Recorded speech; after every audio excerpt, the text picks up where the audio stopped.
Welcome all to ITAR group online webinars. Thank you all for joining the webinar this week, and thank you, Professor Khaled, for accepting my invitation. My name is Ahmed Al-Kattan, the founder of ITAR group. This webinar, it will be recorded. Our speaker is Professor Khaled Hussainey.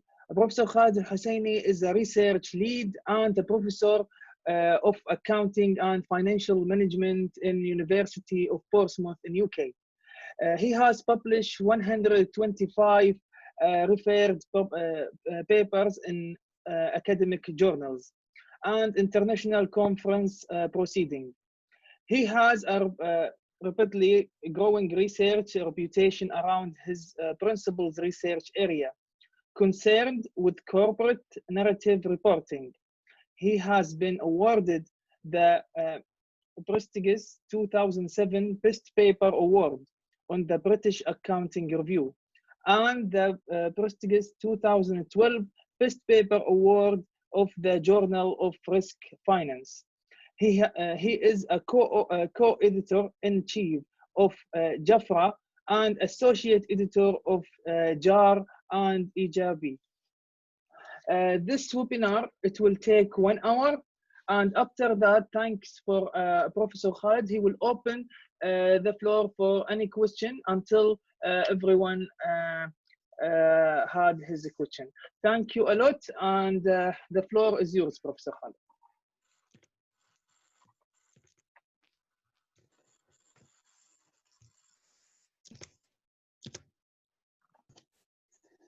Bismillah ar-Rahman ar-Rahim. Assalamu alaikum. First of all, I would like to thank Dr. Ahmed Al-Kattan for inviting me to share my experience in terms of PhD examination and how to prepare for the PhD exam.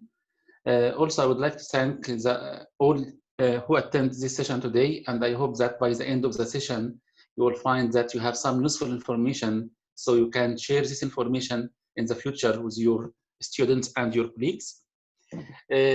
The session today is about how can you prepare yourself well for a PhD examination. And I know that most of the participants in this workshop from different countries. So some of the information I might tell today might not be applicable in your country. So if you have a question at the end of the session, feel free to ask. You can ask your question in Arabic or English, not in French. I don't know French. I know a little French. Before you start, just I give you like a short bio that I started my first degree in Ancient University in Egypt. I'm Egyptian. Then I moved to the UK to study my master's degree in accounting and finance at the University of Birmingham. And then I moved to Manchester University to study my PhD there. I was lucky, alhamdulillah, to get like a certificate for an outstanding PhD thesis in 2004. It was chosen as one of the best PhD thesis in accounting at that time. And in terms of my experience as a PhD supervisor or examiner, I have 24 PhD theses to completion to date, which means that I supervised 42 PhD students until they complete their PhD successfully. I'm currently supervising 18 PhD students. And as an examiner, I was external examiner for 84 PhD theses in the UK and internationally, and 13 PhD theses in the UK. So based on my experience, I will try to share what I thought that the main issues you need to consider to prepare yourself for the PhD examination. As I know, if you finish your PhD, that's fine, but you need like to know some skills so you can share this information with your colleagues and your students as well. The idea of this lecture gave to me because of this quotation. This quotation, it has mentioned that if you fail to prepare, you prepare to fail, which means that you have to prepare yourself well to get what you are aiming to get. So the best way to prepare yourself for PhD is just to start what's the story about the PhD. So I will start my presentation by talking about the journey from first year until the end year. And then I will explain what the meaning of PhD Viva or the PhD examination. And then how can we prepare ourselves before the examination, before submission of the thesis, after the submission, how can we prepare ourselves to defend the thesis well during the Viva, and what should we do after the Viva? So, starting by the PhD journey, at the start of the journey, you need to know what are the main challenges you might face during the journey.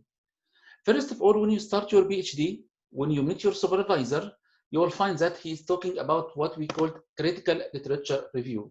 So you need to start firstly, think about the best way to understand the meaning of critical literature review. So if we are talking about the literature, you need to know from your supervisor at the first meeting what he means by literature. Should you read books or articles? If books or articles, which books you need to focus on, which articles? So you need to get more information about the type of the literature you need to focus on. Then you need to understand the meaning of the word critical. Critical here means that you need to identify the strengths and weaknesses of the literature. So you need to get some skills to identify the weaknesses and the strengths of the literature. What's the main purpose of the literature? This is the second challenge, is to identify the research gap. The research gap means what has been not done in the research. What hasn't done in the research, so you can identify a set of gaps, and then you can choose one of these gaps to fill. Because by identifying the research gap, you will be able to identify a novel research idea. And if you have a novel research idea, you will touch the main important issue for the PhD, which is the contribution. So you'll be able to identify the novel contribution of your work. Once you identify the novel contribution, you need to think about the data from where you collect this data for the empirical analysis. Then you need to think about the research method and methodology. And then you run the analysis, get the result, and final challenge will be writing up. The topic today is not about challenging the challenges for the PhD. The topic is about how to prepare yourself. So to prepare yourself well for a PhD, you need to understand that there are many challenges you are facing during the PhD period, starting from identifying the literature, read literature, criticize the literature, identify the gaps, identify the incremental contribution, find out data to fill these gaps, choose the right research method, getting the result, explain your finding, and writing up your thesis. So I will move forward to this point, starting from day one of your PhD. First of all, you need to understand well what is the expertise of your supervisor. What is his research interest? Because if you don't know his research interest, and if his research interest doesn't match your interest, you will struggle during your PhD journey. So understanding well the supervisor experience, his research experience, is the first step for the PhD journey. Also, you need to understand well the regulation of the PhD program at the university in your country. So you need to understand your responsibility as well as the expected role of the supervisor. Is he advisor? He is co-author for your work. So what is the exact role by law for the supervisor? So you need to read the regulation about the PhD in the university you're studying your degree. Also, you need to understand what makes someone deserving a PhD. So if you survey the literature, is it enough for a PhD? The answer is no. To get a PhD, you should offer novel contribution to the literature. And we say contribution or incremental contribution. So you should provide something new compared with what has been done. So just replicating studies in the past. So let's say I found a study on America, so I replicate the same idea using Egyptian context. Is it a contribution? I can say no. So you need to find out something else or something provide incremental contribution to what has been done before. Also, at the start of your PhD journey, you need to know the main structure of the thesis. For the PhD thesis, we have two different styles. The first style is what we call monograph PhD thesis. And this monograph is used in all Arab countries. So this is a traditional PhD thesis. The other one is the compilation or the paper-based PhD thesis. For the monograph or the traditional one, we simply have 5 chapters or 8 chapters or 9 chapters. And the structure of the chapters like introduction, literature review, theories, research method, findings, and a conclusion. So you need to know when you join the university, what types of PhD thesis the student have achieved there and which type they prefer. Did the university prefer the monograph PhD thesis or the paper-based thesis? So you know now how many chapters you need to produce over your PhD journey, this one. Number two, you need also to know what the content of each chapter, because knowing the content of each chapter at the start of your PhD journey will help you a lot in understanding how best you can write the content of each chapter. So let's look at this example. If we talk about the introduction, you will find that for most of the PhD thesis, you will find the introduction started by an overview of the topic, research aim and objectives, research questions, research motivation, importance, contributions, key findings, and then the structure of the thesis. Second chapter for the monograph or the traditional PhD thesis will be the literature review. Mainly, you will find a survey of the literature, identifying the research gap of the literature, and after that, the author should explain how his work will fill at least one of these gaps. Then you will find another chapter about the conceptual framework or theoretical framework. After that, the research method and the methodology, giving some information about the sample selection criteria, sample period, justification of the sample period, data collection, variable definition, measurement, source of data. After that, the empirical analysis. You will find many ways to present your empirical analysis, like descriptive analysis, main findings. You will accept or reject your research hypothesis, and then you will provide answers to your research questions. You might have a chapter on discussing the findings. So you try to link your findings with both theory and literature.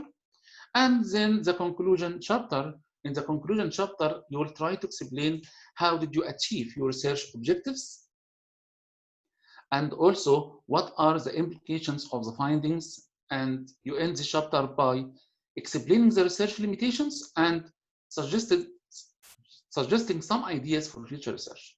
So this is a traditional way to present your PhD thesis. For the traditional PhD thesis, for most of the UK thesis, the maximum number of words is 80,000 words. It's about 300 pages.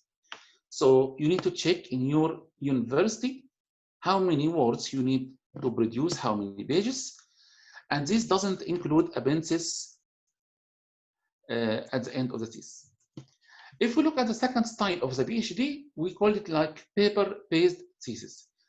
For this type of thesis, we asked students to present 3 papers and introduction and conclusion, or 4 papers and an introduction and conclusion. So each paper contains the same structure. So it contains literature, methodology, findings, discussion, and conclusion.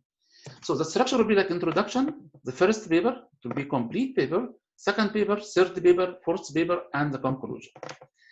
And for this type of PhD thesis, the maximum is 80, and some universities set a minimum of 40,000 words.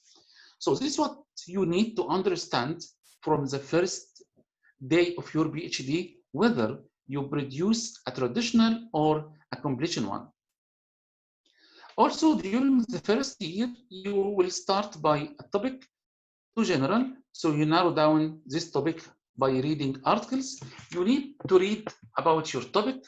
When you read about your topic, please try to read in top-ranked journals, because top-ranked journals will help you to identify the research gap quickly, and it will help you again to defend your PhD later if your arguments are based on top-ranked journals. Make better use of your supervisors. What I mean here is that if the university allow you to meet your supervisor every 2 weeks, please take this opportunity to meet your supervisor every 2 weeks.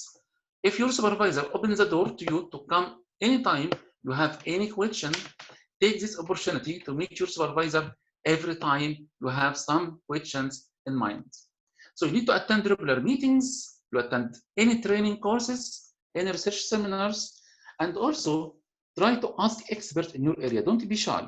So if you read an article and you find one point which is difficult to understand, you can email the author, ask him or her about the idea you can't understand from his or her article. So by the end of the first year, you'll find like you have a very clear idea about what is the literature, what are the gaps in the literature, what are the potential contributions you are producing to the literature, what's the research questions, and also by the end of the first year, you should have a clear idea about the research methodology you will use. Then you start the second year by thinking about the empirical side of your PhD. So you start collecting data, analyzing this data. So collecting data, my advice here, don't wait until the end of the first year to collect data. From the first year, when you find interesting topic or interesting idea, try to check if there is data available or not. Don't wait until the second year to check for data availability. And also for the second year, you will start the data analysis. So I assume that in the first year, you attend some workshops to know how to analyze your data. So during the second year, it might be better to start presenting some results. So in the second year of your PhD, you should have some data, you should have the pilot study, you should have run some analysis. If you have some findings, try to present this finding, talk with people to get some feedback on your work to improve the quality of your research. During the second year, you still need to keep regular meetings with your supervisor because you are in the empirical side of your thesis, and if there is something wrong, you can easily correct it during the second year. Some students made mistakes, like by the first year, they finish the literature, so they stop searching the literature and they work on the second year on the empirical analysis. During the second year, you need to keep an eye on the articles published, all recent articles. So if you find one article is very close to your research area, you can then modify your research idea to be sure that your work offers an incremental contribution to what has been done in this recent article. So keep writing, even you can write notes to what you are doing in order to be able to have all the material which help you in the final writing up process. In the third year, I assume that you should have some interesting results. So you need to check if your aim and objectives are met or not. You need to find out the incremental contribution of your work, and you need to answer the so what questions. Then you might think about writing some working paper and targeting some journal to learn from the publication process. To write your thesis, my advice here is you need to start early, but you need to check data availability before start writing up. Think about working paper, presenting paper in a conference, and think about co-authorship with your supervisor. This will help you to improve the quality of your work. Start chapter by chapter, but it's better to leave the introduction and the conclusion at the end of the PhD journey. And starting chapter by chapter will help you to make the connection between chapters. It might be better to proofread your work before sending the work to the supervisor. Be sure that you follow the guidelines of the university, like the maximum number of words, the formatting of each chapter. Also, be sure that you will be responsible for every written material in your thesis, which means that you need to be sure that you understand what is written in your thesis. So this is like start or introduction about the PhD journey. And also there is a textbook, I like it very much, was talking about the 7 secrets of highly successful research students. It's free online if you search by this title, but the author here mentions that the 7 secrets for the PhD successful students, first of all, care and maintenance of your supervisor. You need to have a good relationship with your supervisor to be sure that you are prepared well for a successful PhD journey until the end. The second secret mentioned in this textbook, you need to write and show as you go, which means that whatever you do before meeting your supervisor, try to summarize the main issues or the main ideas or even the main concern you might have, write them, share them with the supervisor at least 24 hours before the meeting, and then discuss this with your supervisor. The third secret mentions that your PhD doesn't have to win a Nobel Prize. It's a PhD, it has limitation. So you need to discuss with your supervisor what deserves to be a PhD. Number 4, say no to distractions, which means that you need to focus on your PhD and whatever distract your PhD, even in the writings issue, so you need to try to avoid any distractions during the PhD journey. Secret number 5, it is a job, which means that you can't work 24 hours a day for a PhD. Consider the PhD as a job. So you have regular working hours, let's say from 9 to 5, and then you need to enjoy the rest of your day. Secret number 6, get help. So don't struggle yourself. If you need help from colleagues, from IT people, or from the librarian, please go and ask for help. And finally, I like the secret number 7, you can do it. You need to believe in yourself. They mentioned in the textbook that a thesis is 10% intelligence and 90% persistence. If you registered your topic for a PhD, which means that you got the 10% intelligence, but the rest of the PhD journey is persistence, which means that you need to work hard to follow the above 6 secrets to be able to finish your PhD successfully. Then we'll move to the Viva. What is the Viva? A PhD Viva is the oral examination which gives you the chance to defend your PhD in the front of panel. In the UK, the panel is internal examiner and external examiner. In other countries, the supervisor also will be part of this panel. The main purpose of the PhD Viva is to confirm that this is your work and you understand what has been written in the thesis. And also, you need to understand the originality of your work compared with other work. And finally, it will be a chance to discuss your work with experts, which is the examination panel, experts in your area. So this is what we mean by PhD. There is a study by some researcher. They try to ask academics in the UK, what is the purpose of the PhD Viva? And as you can see, there is different reasons people mention too. The majority mentions that to check the candidate understanding and ability to produce good research. Others say that to clarify any weaknesses in the thesis or to verify the originality of the work.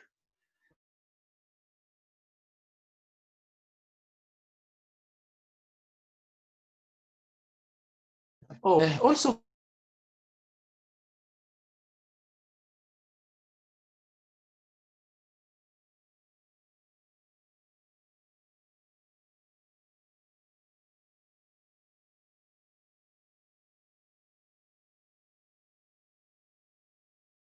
to test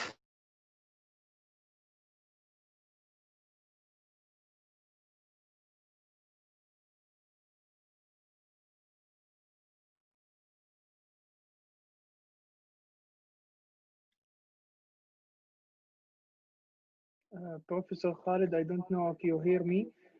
Your voice is cut, so we can't hear you in this slide.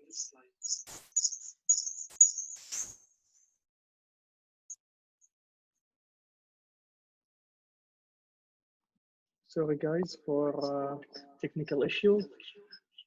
2 minutes and Professor Khaled will enter the room again. Thank you.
Thank you again for your patience and just give us 2 minutes until Professor Khaled will enter the room again. Thank you so much.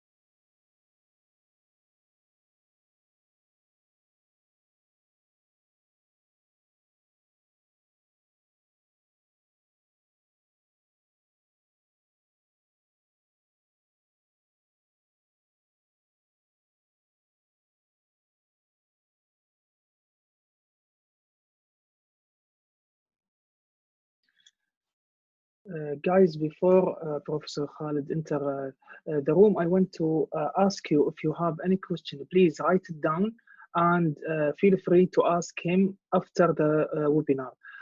There is a lot of question in the chat. Also, they send it to me privately and in the Q&A. I know as the experience of the previous webinars, there is no time to read each one question. So I prefer after the webinar, just raise hand and they will go by queue one by one. Thank you so much for understanding. Thank you.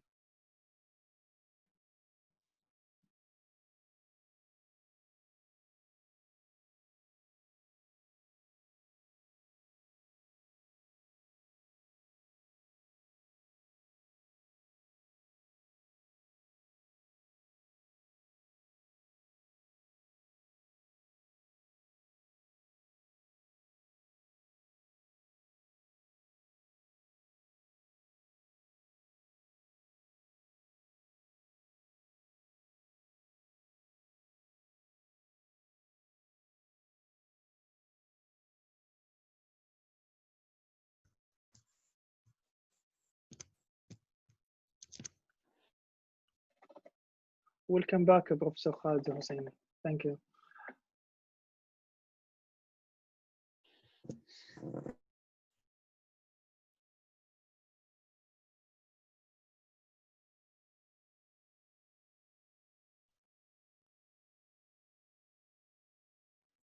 Okay, so it of the student to produce a good work, to clarify the weaknesses. Also, to test the candidate of their knowledge on the border literature, to test the oral skills, the borderline cases. Professor? Yes. Professor Khaled, sorry, this slide, we didn't hear it. So if you can, not the previous one. Yes, this one. This one. No, the previous one. Back one slide. I think from here. Yes, from this one. Yes, this one. Okay. Thank you. So, what is the PhD Viva? PhD Viva means that the examination of the research student in the front of a panel of academic experts. And the academic experts is an internal examiner and external examiner. In some countries, supervisors also is considered as the panel of the PhD examination. And the main purpose of examining a PhD student to be sure that the work is him or her, and also to be sure that he understands what is written in his PhD.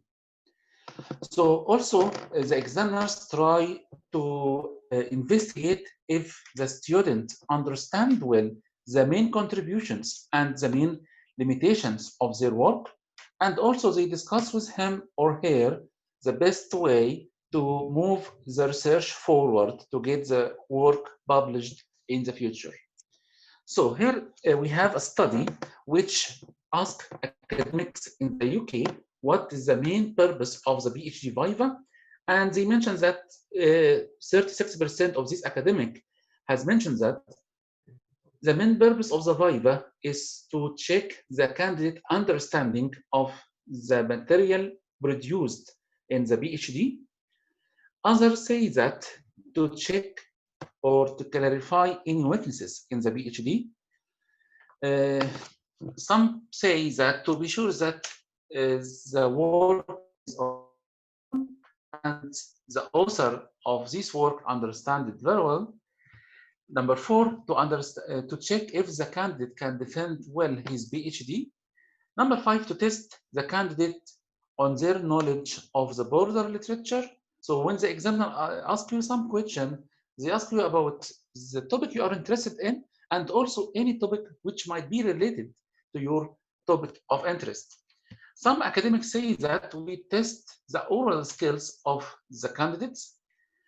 Then 11% also mentions that we need to decide between the borderline cases. Borderline cases means that in some cases we are not sure if we should pass or fail the student. we have some concern, so it will be fair enough to discuss the concerns with the student before making a final decision. The last point here mentions that 2% of the academics say that we need to be sure that the quality of the PhD thesis is quite similar to other universities offer the same degree. So if we need to summarize the main purpose of the PhD, if we say that the student present a strong work in terms of successful PhD, it will be like opportunity to discuss what has been done and how can you get this work published in the future. If the thesis is very weak, I think the purpose of the PhD examination will be to give some feedback to help the student to move forward and improve the weaknesses of the PhD. If we are not sure, or if the examiners is not able to make a decision about failing or awarding the degree to the student, I think the viva, the main purpose will be to give the candidate the chance to defend their work well. What should you do as a PhD student? You need to show some confidence in your work. You need to show the panel that you understand your work. You need to show the panel that you can explain clearly the originality of your work. And also you need to be honest about your work. So you need to know your limitation and how you address this limitation in the thesis, or what you plan to address this limitation in the future. Okay, so how can we survive, or how can we prepare ourselves for the viva? We divide this into 3 points: before the viva, and during the viva, and after the viva.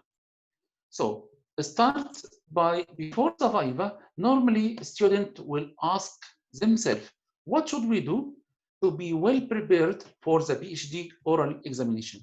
Especially at the end of the journey, you will find that you have a draft of 80,000 words. And you will have a lot of articles, let's say 100 articles, many textbooks. Should you read all these in order to be well prepared for the viva? So what should you do? What should you do before the submission, after the submission, and during the viva, and after the viva? So now I will discuss with you what should you do before you submit your PhD thesis to the university for the examination. First of all, before submission, you need to be sure that you have original contribution in your work, because without original contribution, you will not be able to get the degree from the university. And also, you need to be sure that the contribution is written in your PhD as a story, as you are telling a story from chapter 1 until the last chapter, the conclusion. So you need to highlight the contribution, and then you need to explain how each chapter in your PhD thesis contribute to tell this story in logical and clear manner.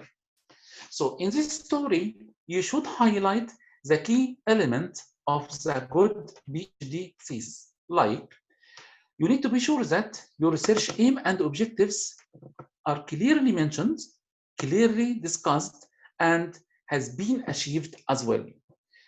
You need to be sure that your research motivation is clearly stated in your chapters. You need to be sure that your literature is critical, and also it should be updated. So if you are submitting this year, 2020, all literature should be updated up to 2020. Don't leave the literature, because some students start their literature review in year 1, and after 4 years they submit. So there is 3 years gap in the literature. So you have to be sure that literature is updated. It is critical. You need to show the examiners that you have clear research question and research hypothesis. You use the right method. So you need to have a clear justification why this method for your topic. You need to be sure that your analysis is right, and you need to be sure that you discuss the implications of your finding. So how can you be sure that you have a contribution, you have a nice story, you have covered all these elements I mentioned in the first and second paragraph? This will be via the third point. You need to be sure that your supervisor is happy about the quality of your work. You need to be sure that the supervisor strongly believe that you are ready for submission. So you need to get feedback from your supervisor. Don't take the risk to submit without making your supervisor happy. So try to get feedback from your supervisor, acknowledge this feedback, consider this feedback, take the chance. If you have a supervisor trying to help you, give the chance from him to help you to improve the quality of your thesis until he says that yes, you can submit of high quality or acceptable quality for the PhD defendant. Before submit, you need to check the content of your thesis and to what extent it matches the standard PhD in your university or in your department. So you need to check the regulation of the PhD thesis, like the format, how many pages, the fonts. You need to check the overall structure. So you can read recent PhD thesis at your department just to check the content or the format, not judging the quality of the thesis itself. You are not an examiner, you are a student. So you need to be sure that the thesis match the standard of the PhD at the university level or at your department. Also, before you submit your work, you need to think about your examiners. So you need to discuss with your supervisor who are the examiners. You need to try to find a link between your work and their research. You need also to look at their published work, and you need to cite their publication in your thesis. Because by reading the examiner's publication, you will get some feeling about what types of questions they will ask you during the viva. Then you submit. The university will send the draft to the examiners. The university will give them months or 2 or 3 based on the university itself to read and have the viva. So once you submit, you can do anything else, not just reading the thesis day and night, because it might take like long time to get the viva dates. So what can you do? Once you submit, you can think about writing some working papers from your PhD, or submitting some of the research paper from your PhD to a conference or presenting in a conference to get some feedback. Until you know the date of your examination, you need to prepare well for the examination after the submission. So what should you do? First of all, you need to read your thesis carefully.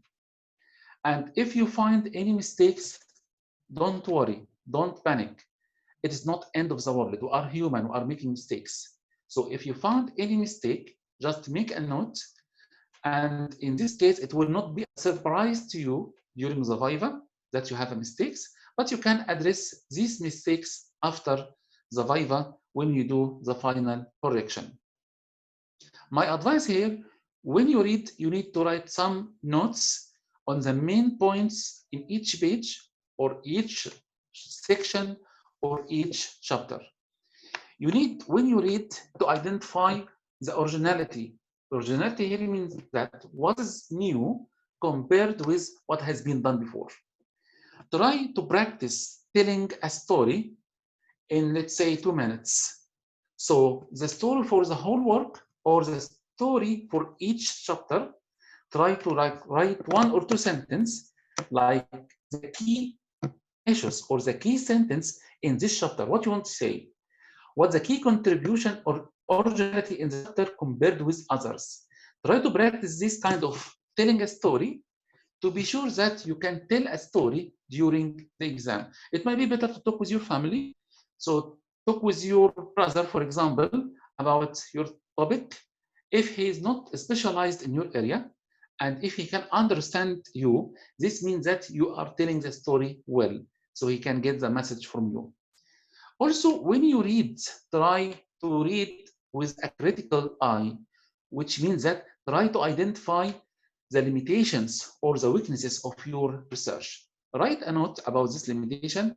Think about how can you address this limitation in the future and what are the main reasons for these limitations. Try to anticipate some questions and prepare sample answer for these questions. If you look at this photo, you'll find bookmarks. So try to put some bookmarks on the important pages in your thesis and prepare yourself well for a mock viva with your supervisor. This is the last point. Do a mock viva with your supervisor. So what I mean by a mock viva? A mock viva allows you to practice the viva questions before the viva. It's informal. It will be with your supervisors. They ask you some questions and you reply to them, and then they give you some feedback to check your ability to defend your work very well. In some university, you can do the mock viva with other people, other academic staff who don't know your research area, not your supervisor. And they read the thesis, ask you some questions, or sometimes they ask you to make a presentation for the whole work in like a research seminar, and open the door for questions for all audience, all people who attend the seminar except supervisors. So mock viva will help you to gain some experience on presenting your work, getting some questions related to your work, and you answer the questions and then get feedback from the panel of this mock viva. The literature shows that most of the students who got their mock viva find that the mock viva was very helpful. 90% of the students in this literature say that it's very helpful to get the mock viva because it trains you as a student very well for the actual viva at the end of the PhD journey. The funny thing is that most of the students feel very nervous before the mock viva. They very nervous because the supervisor will ask them some question or some expert will ask them some question. So nervous here is something normal. And after the mock viva, they feel more worried about their situation because normally during the mock viva, when an academic staff or the supervisor asks you a question, tell me what's your contribution, you try to give him the answer, the contribution is the. So you'll find like some comments from the supervisor say, no, this is incorrect. You need to explain the contribution in a better way. So you'll find a feedback on each single question. So as a student, you might feel that you don't answer all the questions correctly. And this is not right. The funny thing, the last conclusion in this mock viva, a student finds that the questions in the actual viva is totally different from the questions in the mock viva. So the mock viva doesn't guarantee that you will pass your mock viva, actual viva. But it will be like a good training, and most of the supervisor, if they know well the examiners, they can expect or they can anticipate some of their questions, and they can help their student by sharing these questions during the mock viva. So during the viva, what should you do during the viva? First of all, you need to be sure that you are human and the work has been done by a human and supervised by a human, which means that you will have some strengths in your work, some weaknesses or limitations in your work, and the examiners will discuss these issues with you to check your understanding of the issues written in your thesis. So you should be positive in getting feedback from the examiners. They give you some feedback about the strengths of your work or the weaknesses of your work. So it will be a good opportunity for you to demonstrate your ability to critically analyze the literature or the point raised as a weakness in your thesis. So normally examiners will start by the positive or the strengths of the work and then discuss the weaknesses with you. But when they discuss the weaknesses of your work, don't consider this as a criticism. They might try to help you to improve the quality of your work. So if they discuss some issues they don't like in the thesis, this does not mean that they don't like the work or the outcome of the viva will be negative. So let's consider any comment from the examiners with all respect and don't expect the decision until the end of the viva. The second point, you need to be sure that the viva is a two-way process, which means that you need to listen carefully to the questions raised by the examiners. You need to be sure that you understand these questions. If not, you need to ask for clarification. What do you mean by this question? And you need to take your time to answer the question, and you can answer and move from general answer to more specific answer. So if you answer the question and if you get any impression that the examiners misunderstand your answer, you can say, I mean by this answer, so you can rephrase your answer to make it clear to the examiners. When responding to the questions, you need to follow 4 rules. The first rule is answer completely. So it is important to answer all the examiner's comments completely. So don't give like short answers, so they will ask you another question. If you can give a complete answer, this will help them to move the viva forward. For example, if they ask you why you choose Egypt for your empirical analysis, so you can say, okay, because I'm Egyptian. It's not enough. So I'll say, I know you are Egyptian, but why me as an international reader read about disclosure in Egypt? So you need to explain that the Egypt as a context of study has some uniqueness, and you need to discuss this uniqueness, and you need to link this uniqueness with the key findings you have achieved. So try to give a complete answer.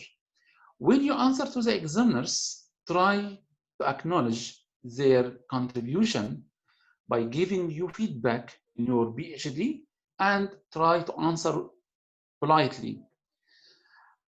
Politely means that you might agree or disagree with their opinion. So if you disagree with their opinion, you need to show some respect when you disagree with their opinion. This is an example.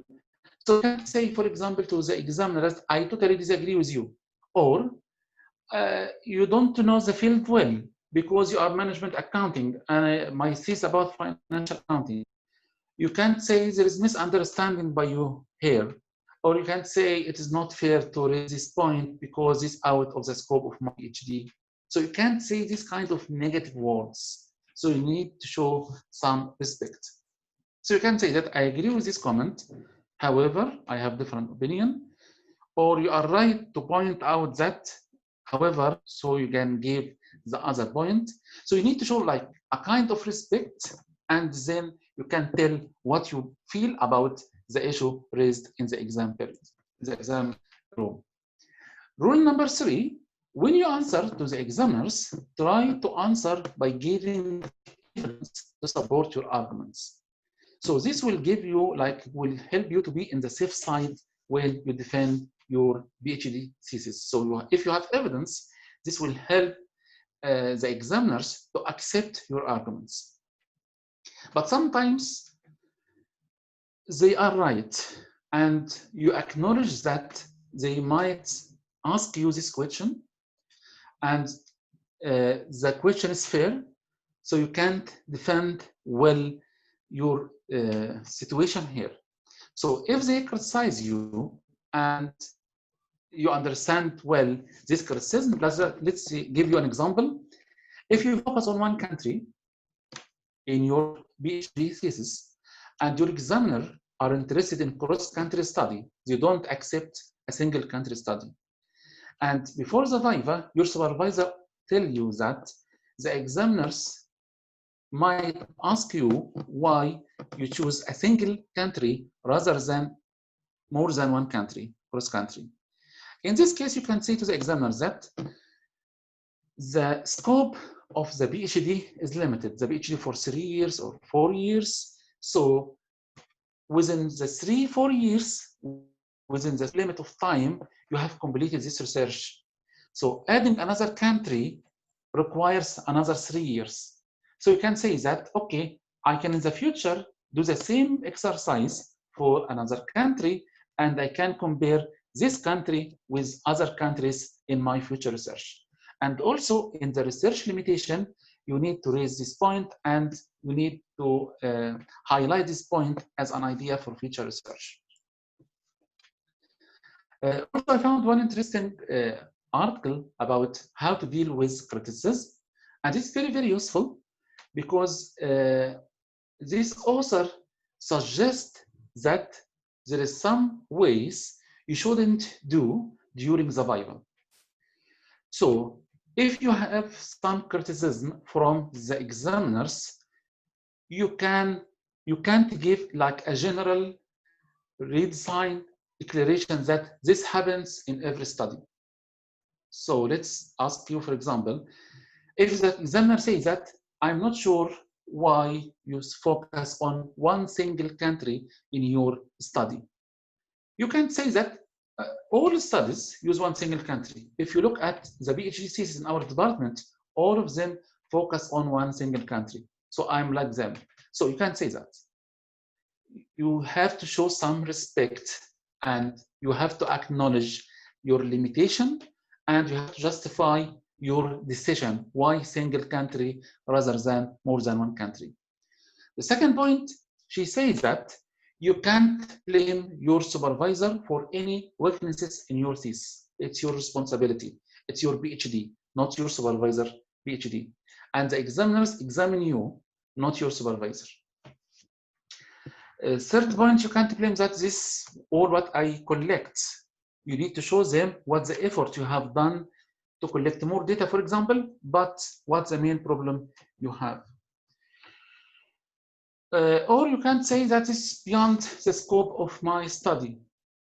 Or the last point, you can say that this point is weaknesses, but it's not important. You can judge the examiner's criticism. So you need to acknowledge, firstly, the comment from the examiner, and then you need to deal with this criticism wisely. Wisely means you need to follow the full rules here. Answer completely, politely, with evidence, and in the worst scenario, we can say that the scope of the PhD is within 3 years only. So here the author mentions that it's better to take your time in replying. Don't take criticism personally. When examiner criticizes you, he or she criticizes your work, not you personally. Don't take offense and don't be angry. And enjoy the process itself. It's a good opportunity to discuss your research with others and get some feedback. For the common Viva questions, there is a lot. If you search Google, you will find that we have a huge list of Viva questions. Just I will give you some examples. Some Vivas start by asking the student to give a presentation. So in some universities, they ask for PowerPoint presentation. In others, just ask you for verbal presentation to highlight the main gaps in the literature and the major contribution you offer. And most of the Viva starts by some general questions. Just take some examples. Why do you decide on this particular research question? So you need to find why this research question and why do you choose this topic. So these kind of general questions, you will find a lot of these questions on the internet. So if you search Viva questions, you will find many. So you need to practice answering or providing a simple answer for this question to be well prepared for the Viva. Simple question, but second question, what have you done that merits a PhD? So you need here to mention and highlight the main contribution of your work compared with others. Has your view of research topic changed during the course of research? Of course, yes, because the PhD process, you start by an idea. By reading, you are modifying this idea from time to time until you reach the research gap. You find one of these gaps interesting. You try to fill this gap. You fill the gap, and you have a contribution to the field. Also, they might ask you about the motivation. Personal motivation or the research motivation. Personally, why you are interested in the banking sector, for example. So you can say that I was working as a banker and I am aware of the corruption in banks. This motivates me to look at the banking sector. Or you can say that in my master's degree, I looked at governance in banking sector and I found some interesting results. So I try to extend what I found in my master's degree in the PhD. Also, they might ask about the research motivation. Why is this research in this country? So why it is of interest to look at this research again in this country? What are the uniqueness of the country? So these questions about the motivation of looking at a specific context or looking at a specific research area. I'm 100% sure that they will ask you about the contribution. So what's the contribution to knowledge? What's the contribution to theory? What's the practical contribution? And what the contribution to the methodology? Of course, in your PhD thesis, you will not cover the contributions, but at least you should have a contribution and you should highlight this contribution in your thesis, because without a contribution, without a novel contribution, you will not be able to get the degree of the PhD. The literature, they ask a lot of questions in the literature. So you can ask about the history of the subject area. What are the major developments in this area? They might ask you also about the key research articles in your area and the key authors in the area. They can ask you about the similarity and differences between your work and other work in the area itself. So I think the main point for a literature review for a PhD is how you successfully criticize the literature, how you successfully identify the research gaps in the literature, and how you successfully identify your incremental contributions by filling at least one of these research gaps. So these are, again, a lot of questions which might be asked during the viva. For example, what are the gaps in study by Hussainey and how your study filled these gaps? Why do you choose a particular theory and ignore others? Why you don't say much about this theory?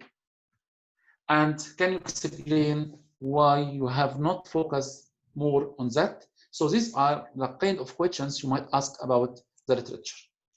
For methodology, they will ask about the limitation of the current methodologies and why you choose a particular method or methodology. What are the key limitations and how you deal with this limitation for the methodology. Of course, they will ask a lot of questions about empirical analysis, like your sample selection criteria, why you choose this sample, why this period, why this context, how do you define the variables, how did you measure them, how accurate are the database you collect data from, what kind of relationship between the variables you are expecting. If you use questionnaires or interviews, they will ask about how you develop the questionnaires and interviews questions. They might ask about the validity and reliability of the questionnaires and interviews. So as you can see, there are many questions they might raise in the methodology section. For the results, they might ask you to summarize the main result and then try to understand your understanding or the ability to explain this result and to find out the so what questions, what this result tell us in practice. They also might ask you to what extent your results are in line or the results are similar to the literature. So if you say that my result is quite similar to the result in the literature, they might ask you about, so in this case, what's the contribution of your thesis? If you say the result is different, they will ask you, how can you explain the difference between your results and other authors' results? So for the results section, I think this is one of the key issues again, because if there is something wrong in the empirical analysis, this will affect the result, and this will affect also the contribution of your thesis. That's why if the student fail in PhD because they use a wrong research method, and this affect the result of their PhD and the key findings they achieve. Also, they might ask about the future research, about if you face the same problem again, what you will do differently. They might ask you about the publication plan, if you plan to publish any work, and if yes, in which journal. They might ask you, how would you hope that this research could be followed up and taken further? And in all PhD thesis, you will find that in the conclusion chapter, we have a section about the future research. Then they conclude the PhD by asking you one of the three general questions. The first one, what you have learned from the process of doing the PhD, because getting the PhD like getting a driving license. After you got the driving license, you can drive a car. They try here to find out if you can get the research license to be a doctor, and you will be able to supervise master and PhD students in the future. So to answer this question, you need to summarize what you have learned over the PhD period. They might ask you, can you summarize the main strongest and weakest point of your PhD? Here you can, strongest is a contribution, weakest point is the main limitation of your PhD thesis. They end their viva by asking you, is there any questions you are expecting to hear from us today? If you have any clarification, you can ask. If you feel that the examiners don't ask you important question which might affect their decision, you can say. If you feel that you have a number of contributions which the examiners didn't discuss during the viva, you can highlight these contributions before you leave the viva. And after the viva and after getting the award of your PhD, of course, you have to say, Alhamdulillah, thanks to Allah for everything in our life, especially for this very difficult journey. It is not a nice journey. It takes 3-4 years. It might be difficult, but during the journey, you need to keep like thanking Allah for every single step. Don't struggle, ask for help, and be sure that you have a chance. Other people have a dream to be a PhD student. So if you start the journey, you have to say, Alhamdulillah, you get the start of the journey, and you need to keep thanking Allah for the whole journey until you finish and after. Also, you need to be very positive. You need to celebrate every single achievement during your PhD. So if you submit, celebrate the success of submission. If you defend well, celebrate the defense of your PhD. If you have some corrections, say, Alhamdulillah, it's not fail. Even if you fail, you will get like some major corrections, say, Alhamdulillah, it's not no degree. So you still need to look at the positive side of the story. After the viva, of course, you need to, don't forget, thank all the people contributed to your PhD journey, especially the family. Don't think in one day that the family is distraction to your PhD journey. You have a responsibility to be responsible. So make them happy during the whole process of your PhD. So whatever achievement, so if you, let's say after 2 weeks of your first year, you meet your supervisor and supervisor give you some positive feedback, share this good news with them. Don't leave them struggling over the PhD journey. They love you. Share with them all single success you have achieved during your PhD. Also, you need to thank your sponsor for sponsoring your PhD if you have sponsored, and also anyone who helped you during the PhD journey. And finally, don't forget to thank your supervisory team. They helped you to get this kind of achievement. You will be a doctor. You will lead the research from this point by authoring and co-authoring many research papers, supervising master and PhD students. So don't forget their effort, respect the time they spend with you. They are human like you. A simple thank you email or letter from time to time makes a lot to them. I think this all, and thank you very much for asking me to share my experience. And I'm happy to answer all your questions today. Thank you. Thank you so much, Professor Khaled, for your useful and informative webinar. And as you said in the end of your webinar, you should thank your supervisor. So thank you so much, Professor Khaled. Professor Khaled, I've been honored to be one of Professor Khaled PhD student. Dr. Khaled, he was my supervisor in the PhD journey. I travel with him a lot in many conferences. I also attend many webinars, seminars weekly, and still until now I attend, for example, this session, this session I think 3 times, and until now I learned every time I listen to his seminar. So thank you so much, Professor Khaled, for everything, and give us the time, your time for this information. Now we will open the floor for any question.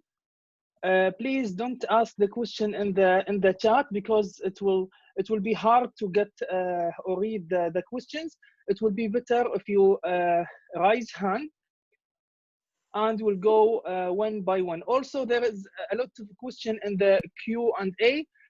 It will be better, please, if you raise hand, and we'll go one by one to answer all the questions. Thank you so much. And the first one will be Sharouk. Sharouk.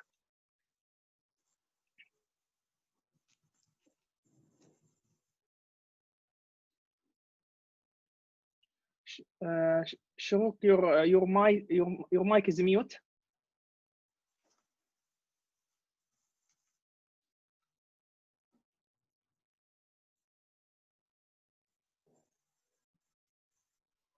Sharouk Al-Muhammadi. The next one will be Omar Tawfiq. Sharouk, your mic is mute.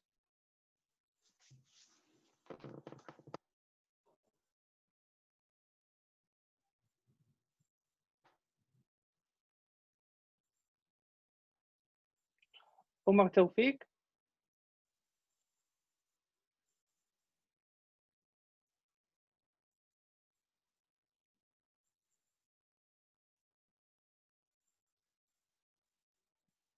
Omar Tawfiq, your mic is mute.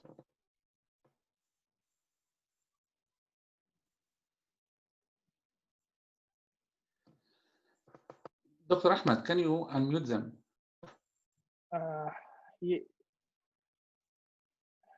Yeah, I think I can. Just a minute.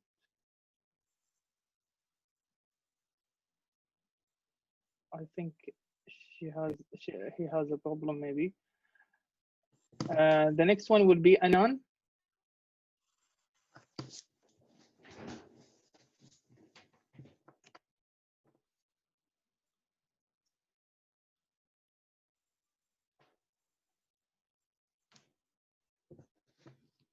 Anan.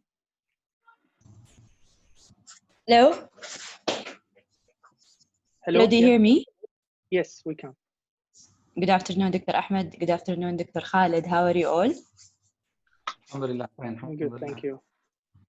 Thank you, Dr. Khaled, for this informative presentation. As Ahmed said, it's our third time we take it with you, and every time we learn something new. I have just a very quick question about the results. If I have a similar result to other literature, which confirms the stream, how can I contribute in this case? What would be my answer, or let's say an ideal answer? Okay, so if you have the similar result, this might be good or bad. Good if we say that you are using different context and you reach exactly the same answer. So if you started by thinking that one side is similar or different, you don't know, and you provide evidence that the results are similar, this means that you provide a new contribution to knowledge by identifying similar result like other contexts of your research. Okay, so the answer would be like to concentrate on the context in this case. Yes, to highlight the context and also to highlight the key differences between what I have done and other research. Do you understand me? Yes. Because I know your topic. So if you say that your measure of disclosure is different, so even if we use different measures of disclosure, we reach the same result. If your measure of credit rating is different, even if we change the measure, we have the same result. If we change the context and if we have the cross-country study, we have exactly the same result. So the relationship between the variables is exactly the same regardless of the result. So the contribution will be for the context and the additional knowledge you're offering in your study. Yeah, so we relate, you mean other questions to this result? Yes. Like the context or the measurement? Yes. Okay, thank you. You're welcome. The next one is Abir.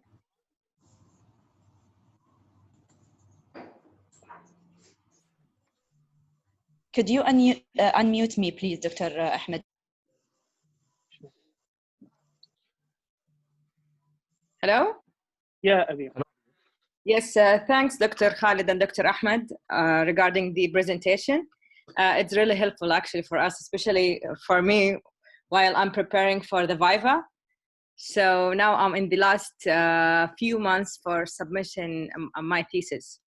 So my questions is the introduction in the qualitative research for the literature is different than the introduction on the quantitative research.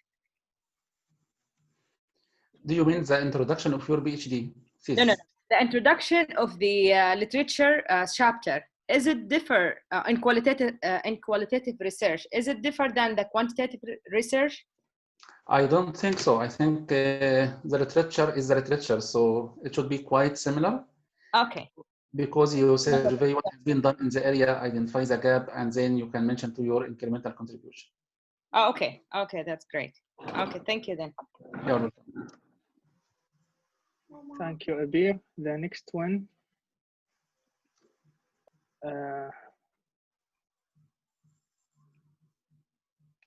Jinan.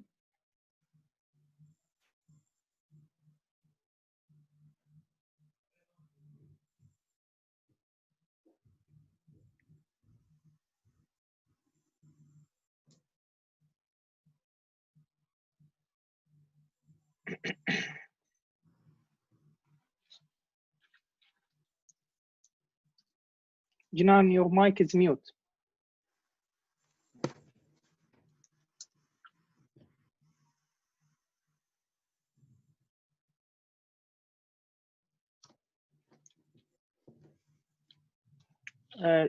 Jinan Muhammad, your mic is mute. Please unmute your mic.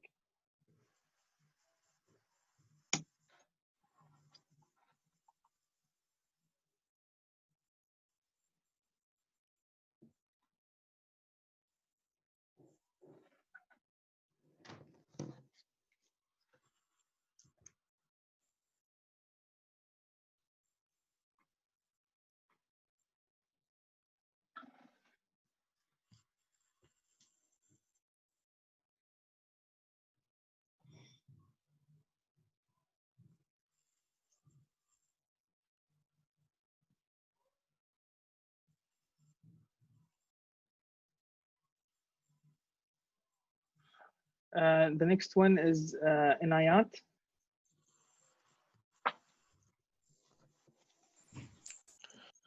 Assalamu alaikum, Professor Khaled, Hussainey, and Ahmed Al-Katan. Thanks for giving me the opportunity.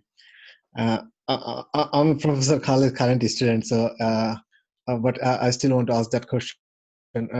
So if we do paper-based PhD and it's on the same topic area, but is there any problem if there is any overlap in the literature? Because you are literally discussing the same topic in same main you dependent variable, for example, is the same things you are discussing in 3 papers or 4 papers. So there might be a literature review overlap. Is that gonna be the issue? And my second question is that if you do paper-based PhD in 3 papers, if you look the dependent variable from 3 or 2 different perspectives from the theoretical perspective, is it going to be an issue? Can you please clarify? Thank you. Okay, thank you, Anayat. So for the paper-based, overlapping between chapters is acceptable, and you can write this clearly at the start of your PhD. So the literature will be repeated, but you might be like paraphrase what you have written in the chapters. So for me, it's acceptable, and the examiners also should understand that because it's paper-based, some literature might be overlapped, but you can't copy and paste the literature from chapter to chapter. So you need to paraphrase or changing the style of the writing to be in the safe side. Can you repeat the second question? The second question is, sir, if you use the different theory, for example, when in one paper you use agency theory, in the second paper you look from the stewardship theory perspective, is it going to be a problem at all? It will not be a problem if you justify the rationale for changing the theory from chapter to chapter. So if you have strong arguments, it should be acceptable. Thank you very much, sir, for your answer. Thank you. The next one, Qusay. Assalamu alaikum. Alaikum assalam wa rahmatullahi wa barakatuh. Thanks, Dr. Khaled and Dr. Ahmed for your time and effort. I want to ask one question about the limitation of the study.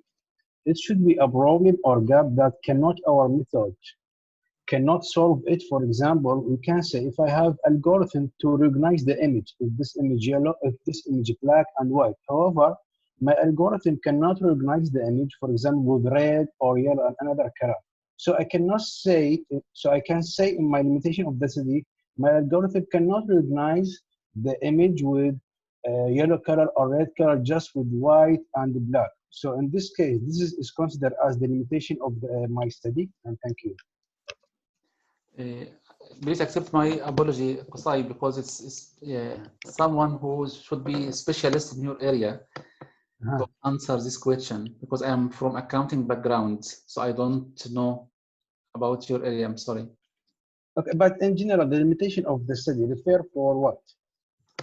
The limitation means that what has not been done in the literature.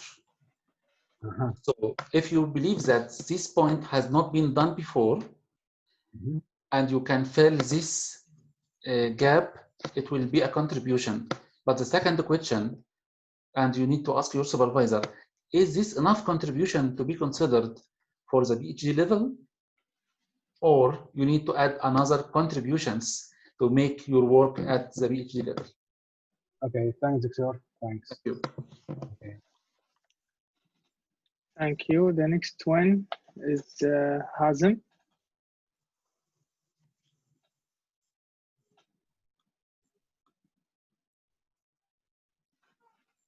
Hazem Hassan.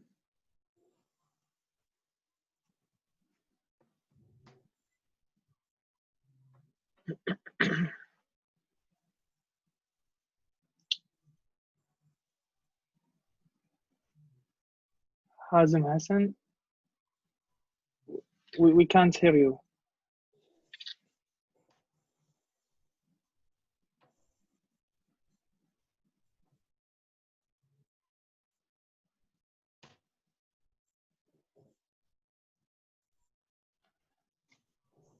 Hazem Hassan, we can't hear you.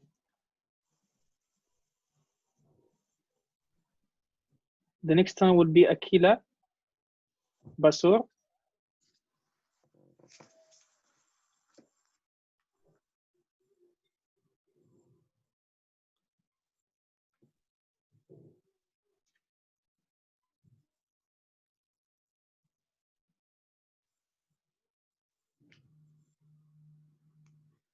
Akila, your mic is mute.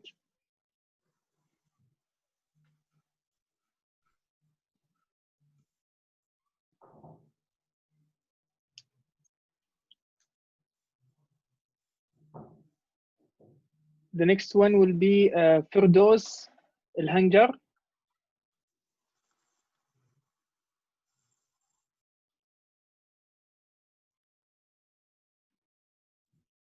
Firdos.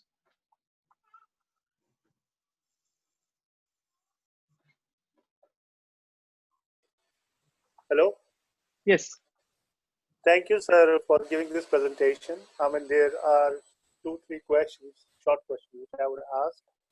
One, the first question is that when you talk about the originality or novelty of work, in terms of the research indexes, you see that very few countries are leading in this, particularly like United States, and other people are just simply copying or just following previous papers. So always in our university, they keep on stressing the fact that you should have some sort of novelty.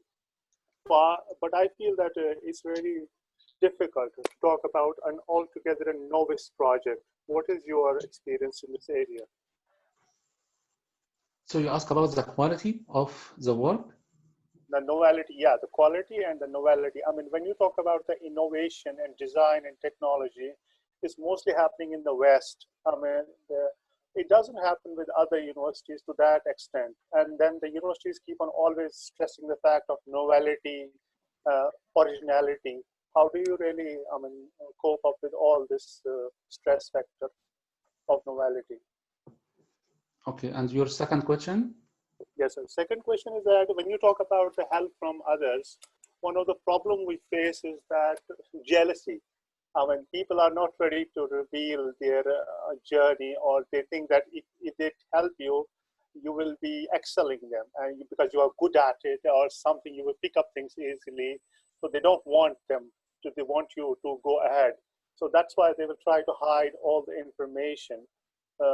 Or give you a partial information which is not correct at all, or then you will have to just dig it out yourself, and it takes a lot of effort to do that. And the last thing is that there is a lot of racism and nepotism in research I've seen. I mean, when you put down the name of some famous person in the paper, it goes on easily. When you don't put it down, you face a lot of hardships, like they don't accept it easily. Otherwise, if you put some big person, big gun, they will say nothing. Okay, thank you. So the first point about the quality of the work and originality, I think the best way to achieve this level of originality, to know what has been done in top-ranked journals in your field. So if you know what has been done in your field in top-ranked journals, you can easily criticize this research, and you can easily identify a research gap in the area, and you can move from there. So understanding the quality of academic journals and academic conferences will step number one to get or to be able to identify the originality of your work. For the second point, to get help from others, it's not so difficult. So whatever I was struggling during my PhD, I was searching the internet. I searching for YouTube. I found many videos on YouTube explaining the issues I am searching for. I found many articles on Google Scholar and Google explaining the issues I'm thinking about. I contact many key authors of the articles of my interest. They gave me a valid answer, and this helped me a lot. So I think contacting people, not in my country, outside the world, and the key authors in my area, and looking at YouTube videos and Google Scholar helped a lot. Reading itself helps. So you read the work of others. By reading, sometimes I read an article, I found the article is not sufficient to understand everything about the topic I'm searching. So I search for the author of this article, I try to find his PhD thesis or his master dissertation to read more details about what he has done in the article to get the help. So I think extra effort from your side, you will get help from others directly or indirectly. The final point for publication, yes, big names might help, but it not always help. If you have a good research article and the contribution is clear, I'm sure this paper will get accepted, even if you don't have a big name on the paper. It's my view. Thank you, sir. Thank you for your answer. Thank you for those. The next one is Rajab.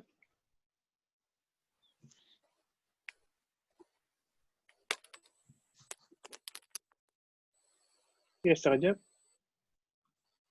Thank you, Professor Khaled, and my thanks also goes to you, Dr. Khaled. And as Professor Khaled has said in his beginning of presentation, you can ask in any language. So I will take this opportunity. I will ask in my mother tongue language, and it's not in French, Professor Khaled. دكتور خالد لو تكرمت معي فقط ثلاث أسئلة مقتضبة. الأول أثناء العرض عندنا في الجامعة يوجد مطلوب أنك تصلح الباوربوينت، فهل الحمد لله لدي مهارة العرض، لكن هل الأحسن والأفضل لي أن أنا ألتزم بالشرائح أم أن أنا أعرض حقي البرزنتيشن الباوربوينت كأنها محاضرة وكأننا يعني أعطي محاضرة وليس عرض، يعني أتحرك براحتي، أحرك بأيدي كأنني أعطي معلومات وليست فقط الالتزام بالقراءة من الباوربوينت؟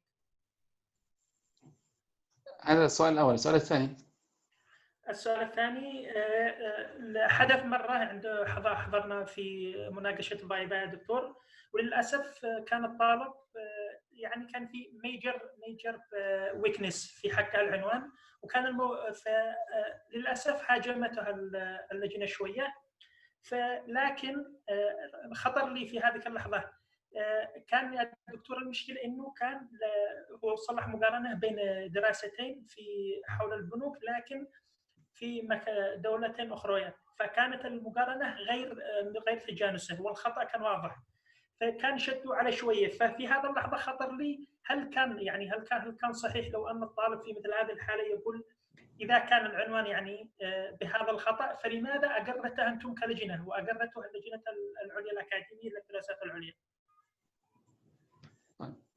النقطة السؤال الثالث الأخير وجزاك الله خير، لو سمحت بجملة أو ثلاث لو توضح نقطة حق أن يكون لدى الباحث القدرة على سؤال so what questions. ما افتهمت ليش هذه النقطة so what questions. جزاك الله خير وجزا الله الدكتور أحمد أيضا خير وبارك الله فيكما وجعل ذلك في ميزان حسناتكم. شكرا جزيلا. شكرا جزيلا. So I will answer in Arabic and English. He asked three questions. The first question about the PowerPoint for the Viva. Is it necessary or not? And is there any specific format he should follow or not? So my answer, it depends on the university itself, and even the format and the time of the presentation based on the university and based on the examiners. So if the examiners ask you for 10-minute presentation, it's 10-minute presentation. If they ask you for 5 slides, it's 5 slides. بالعربي هذا بيعتمد على الجامعة وقوانين الجامعة ورأي الممتحنين. شرائح عدد محدد نلتزم به، نقاط محددة نلتزم بها، وسيلة معينة للعرض نلتزم بما يطلب من الجامعة. His second question was about the output of one of the Viva. He mentioned that one of his friends got a major correction because he is comparing between 2 countries and the examiners believe that this comparison is wrong. He said that it is the responsibility of the supervisor and the committee who assess the progress of the student in the first, second, third year. Why in the Viva the responsibility on the student himself or herself? My question is, the PhD is the responsibility of the student only, and in the Viva, the examiners examine the student, not the supervisor. So the student during the PhD takes the full responsibility of his work. In Arabic, المسؤولية لمرحلة الدكتوراه على عاتق الطالب من البداية إلى النهاية، حتى ولو أجيز موضوع البحث خلال سنوات الدكتوراه المختلفة. فيجب على الطالب أن يتأكد أن الموضوع البحث صالح للدكتوراه، وبالتالي أنصح الطالب ما يعتمدش فقط على السوبرفايزر، يعرض موضوع البحث على أساتذة آخرين من خلال حضور ورش العمل والمؤتمرات للحصول على فيدباك. The third question was about what I mean by the so what question. So what means the implications of the finding. So if you find, for example, relationship between Y and X in one country. So what does it mean? How this relationship helps in practice. In Arabic, it means that ما هو الأثر المتوقع لهذه النتائج على الواقع العملي. لو وجدت أن العلاقة بين متغير ألف وباء علاقة إيجابية في قطاع البنوك، ماذا تعني هذه العلاقة في الواقع العملي؟ هذا المقصود ب so what question. وشكرا. عفوا يعطيك العافية دكتور. سارة سعيد.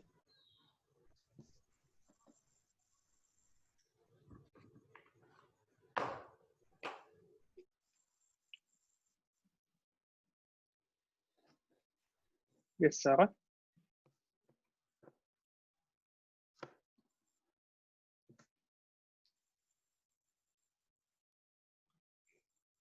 Sarah, we can't hear you.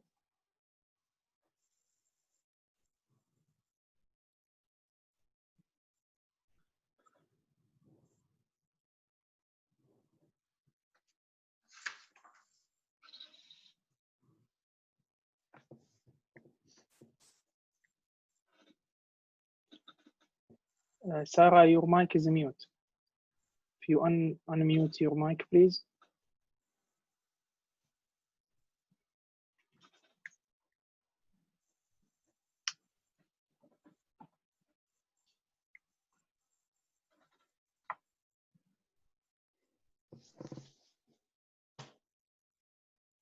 Your mic is mute, Sarah.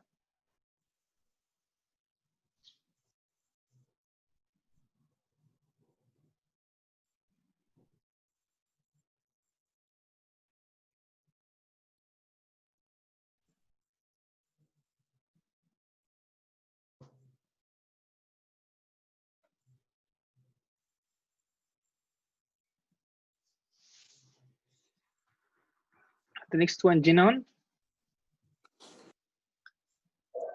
Hello. Yes, Jinan. Yes. Thank you very much, Dr. Ahmed. And I would like also to thank Professor Khaled for his time. And really, we learn every day a new thing from him. I have 3 questions. The first one, at the Viva, if the examiner asks you a question and the student or the PhD researcher, he like from the nervous, he didn't know how to answer this question, but the answers, it's already in his written thesis. Is this will affect his Viva examination? This is the first question. The second question, if you depend your literature review on some low rank journals in your thesis, is it a problem also or not? The third question, if your results or if you examine, for example, something in your research and it is already done by other literature, but the method which they use, it is different from your method, but at the end you reach to the same results with those literature, is it considered as contribution or not? Okay, thank you, Jinan, for the question. The first question she asked about during the Viva, because you are very nervous and worried about the Viva and the situation itself. If you can't answer the question and you know the answer is in your thesis, the PhD Viva is considered as an open book exam. So you can simply say that if the question is related to the methodology or the sample selection, you can say that, as I mentioned in page 120, then you can open your PhD, page 120, saying that in the sample selection criteria, I explain that why I exclude financial firms like this and this and this. By this way, you show the examiner's evidence that you know the answer and you know the location of the answer or where is the answer in your thesis, and you show to them that this paragraph in your chapter. So the examiners might not allow you to read the full paragraph, but if you show them that I justify this point in this chapter, open the page and explain, as I mentioned this paragraph, I exclude financial firms because they are different from financial, this might be enough. So by this way, you remind yourself by the answer, you give them indications that you know where the answer is, and if they need to ask you follow-up questions, they ask you. Sometimes you forget the answer. You can simply, I'm sorry, I forget, but I'm sure I wrote this point in the methodology chapter. Just give me a second. It's your right to open the thesis, take your time, find out the answer, and say, as I mentioned in this paragraph, I exclude these variables because of these reasons. So again, they will not allow you to read the full paragraph or the full page, but at least you will remind yourself by the main arguments, and then you can answer the question. The second point, Jinan asks that if the literature review is mainly based on low-ranked journals or journals which are not ranked at all, does it affect the quality of the thesis? In general terms, yes. In general terms, you should cite top quality journals. But what happens if your topic is new and the only authors published in this topic has published their work in low-ranked journals? In this case, it is not your mistake. It's the author or the key author's mistake. And we expect this for like 1 or 2 articles. It will not damage the quality of the whole thesis. The third point, if the research idea has been done, but you have used different methodology and you reach the same results, is the contribution? The answer is yes, in terms of the contribution to methodology, if you clearly explain that there is something wrong in the methodology used in the literature. So you tried to correct the limitation of the methodologies used in the literature, and your conclusion will be, even if we correct the mistakes in the methodology used before, we still have the main result. So your finding itself will be a contribution to methodology. Thank you very much, Professor. Thank you. Thank you, Jinan. Sarah?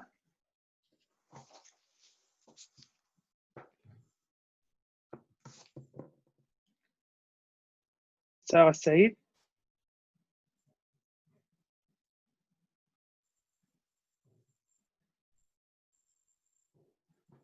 After Sarah, Hanouf. Sarah, we can't hear you. Your mic is unmute, but we can't hear you.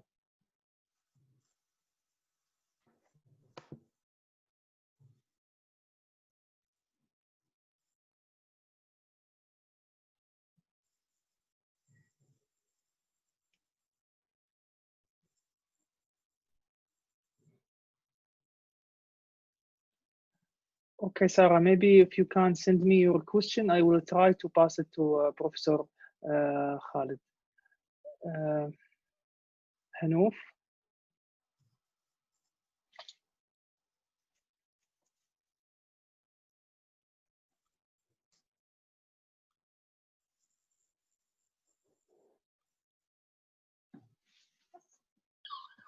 Hello?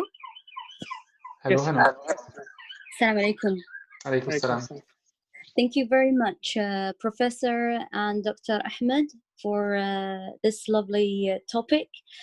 I would like to ask, please, 2 questions. Actually, next Thursday is my mock viva. One point I would like to ask is that for if my thesis based on publication for publications, I mean in the viva, would they go through would they ask me, why did you choose this paper to be published in this journal? Sometimes can I answer like, me, my supervisor agree, you know, to do the same methods or to continuing this kind of project? And my second question is for the Viva. I mean, most of the Vivas, I think maybe until maybe December, I don't know, it's going to be on through Skype or Zoom. I feel it's different when it's live. I mean, how many minutes or how many hours would it take if it's going to be on Skype or on Zoom? I mean, this is a new thing. Like, I mean, I'm planning to do it. Well, my supervisor planning to do it on Zoom. But I mean, how long would it take? Is there's going to be a break? I mean, sorry, I didn't follow during your lecture about the timing for the Viva itself, because I hear sometimes it takes 4-6 hours or 2 hours. Some people just took them for 1 hour, and would make difference. And if I done like 4 publication and my thesis based on publication, what is the risk of having I mean, minor or major corrections? And thank you. Thank you, Hanu. Can I ask you a question? Did all your paper published? Yeah, actually, thank you. Yesterday it got accepted. That's it. The 3 papers I have done. All of them? Thank you. Sorry? All of them published? Yeah. No, no, 3 of them actually. The last one was yesterday. They sent me an acceptation that they have accepted. So out of 4?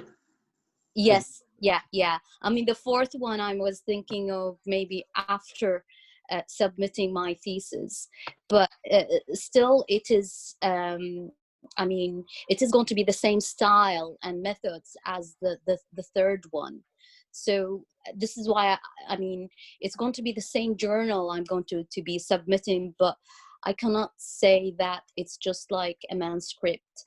I don't know, but it's going to be a chapter, and my thesis is 8 chapter if by publication. But I regret that. I wish I didn't do it by publication. It's much hard than the traditional. So I would like your opinion. Is like, I mean, as a second language, I mean, we're studying the PhD. What would you think?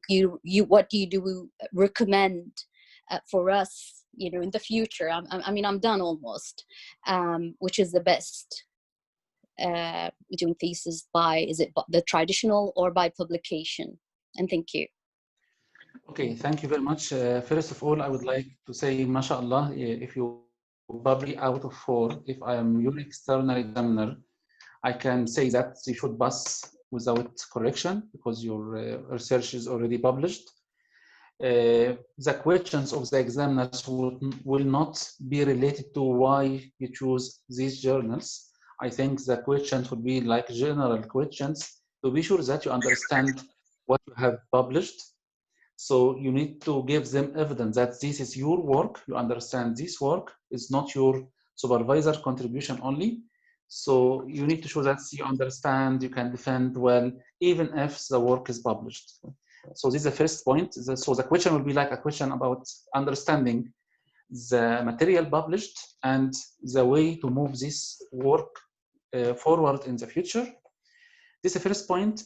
The third question for you is about, is there any risk to get major rather than minor or just passing without correction? I will say in my academic life, yes, I found one case, a student who published 3 articles out of 3 because he was at Manchester University. He published 3 articles, but he was very rude in answering questions to the examiners. So when the examiner asked him a question, he says that it is too late, it's published. Did you read my article? Are you sure you read my article? So the examiners was get very nervous and they try to ask him many questions outside the area. And he mentioned to him that one of the examiners, the PhD for accounting, you don't understand accounting, even if you publish in top-ranked journals. So they asked him many questions, and because he was very impolite with them, this gave like bad consequences, and the decision was 12 months major correction. But this extreme case, I know many cases, if you have just one published paper, this give like a great chance to pass your viva without correction or with minor correction. So I think you need to be quiet to show your understanding and show respect to the examiners. I'm sure you will get it fine. I think this is first and third. For the second question about the online viva, it's quite similar to the original viva. Normally, there is no number of hours for vivas. I know some vivas for 15 minutes. I know another viva for 8 hours. So we can't say how many hours on average. On average, in my field, in the business, 3 hours on average. In your field, I don't know. So the online viva will be exactly the same as the normal viva. What happens? The examiners meet first for 30 minutes or 1 hour. Then they have the viva with you. Normally, it will be like the full day. So if they start at 1 o'clock, so it will be from 1 to 5. You can finish after 1 hour or 45 minutes, or you can spend the 4 hours or 5 hours. At any time, if you need a break, ask them for a break. And at the same time, the internet connection might be disconnected suddenly. So you need to stop, wait until if the examiner go out, he will come back. If you go out, don't worry, he will come back. So the idea is the online viva will be exactly the same as the traditional viva with exactly the same hour as the traditional one. Sorry, I would like to ask, am I allowed that my supervisor could be with me in the viva? Can I ask my supervisor, like the main supervisor, to be? Are you studying in the UK or outside the UK? Yeah, no, I'm studying in the UK. Yes, in the UK, you can ask your supervisor, your first supervisor, to attend the viva. Actually, he can't attend without your permission, so you need to give him permission to attend. Mm-hmm. Thank you. Thank you. Thank you very much. You are welcome. Thank you, Hanouf, and congratulations for your publication. Inshallah, we'll hear Thank a good you, news. Dr. Ahmed. Next time with you, Dr. Ahmed, inshallah. Thank you. Thank you. Abdurrahman Abdu.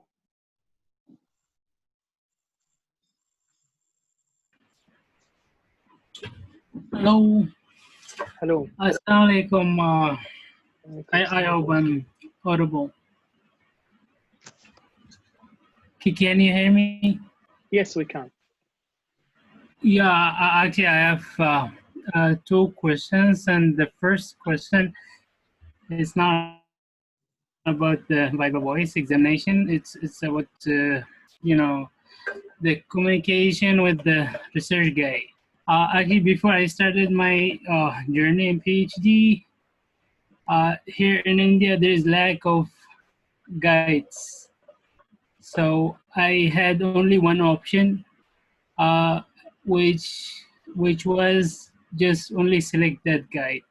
My guide is not in same subject, but I have to go under the guide sheet. So I need the advice from Dr. Khaled about how can I go to check my chapters, or how, you said in that Viva Voice, not Viva Voice, in that PPT, you need to go with your guide in regular basis. So can you give me a little bit of advice? I can hear you. So this is the first question. I understand the question. What's the second one? Okay. So the second question is, it's about the online Viva Voice. I know my friend, is now in another country, not in India, and they allowed him to proceed his Viva Voice to the online in our university. So I don't know. He needs some like advice I can give him because his bio voice is gonna be like the next week, and in India, like you have to like ask people to attend that bio voice online, like number of like 15 to 20.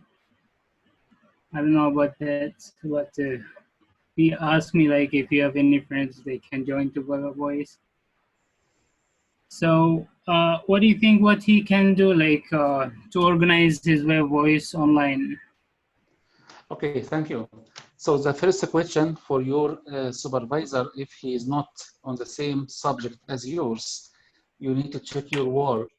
I think the best way to ask your supervisor to find out an external supervisor, any colleague or any academic staff from any other country, he can join the supervisory team.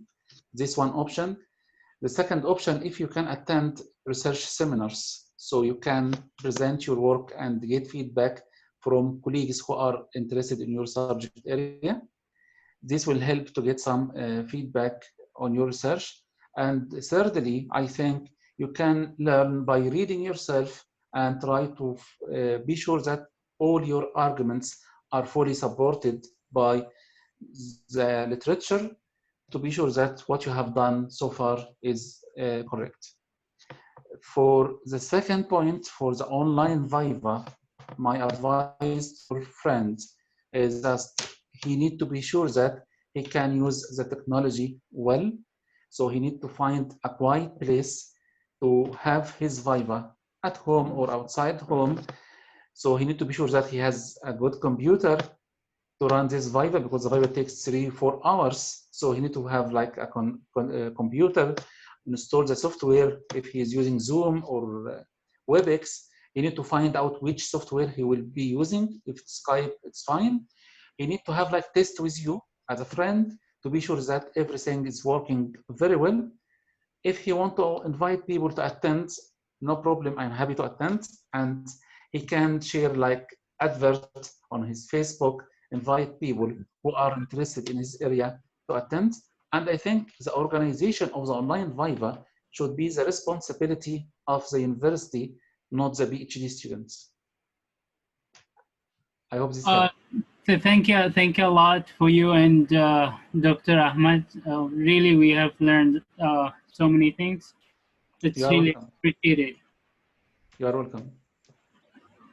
Thank you, Abdurrahman. The next one will be Iman, but Dr. Khaled, Sarah, she asked about what is the difference between contribution of the thesis or the paper and the implication.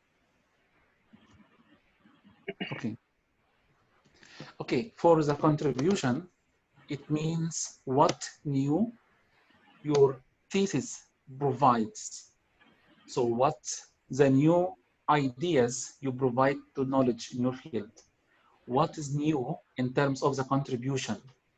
In terms of the methodology, did you provide new method or new methodology? Or did you eliminate one of the problem in the methodologies? Did you use a new theory? Did you provide something new? So this is what I mean by contribution, something new. You add original contribution, you add something new to the literature. Implications mean that what's the impact of your result on outside the academia? How does your result affect the practice? How does your result, for example, affect the stock market? Or does the result affect the government? Or how does your result affect other researchers in the area?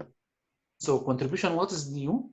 The implication is what the impact of your result on outside the academia.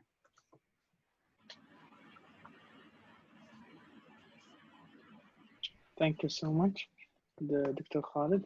The next one is Iman Al-Awadi.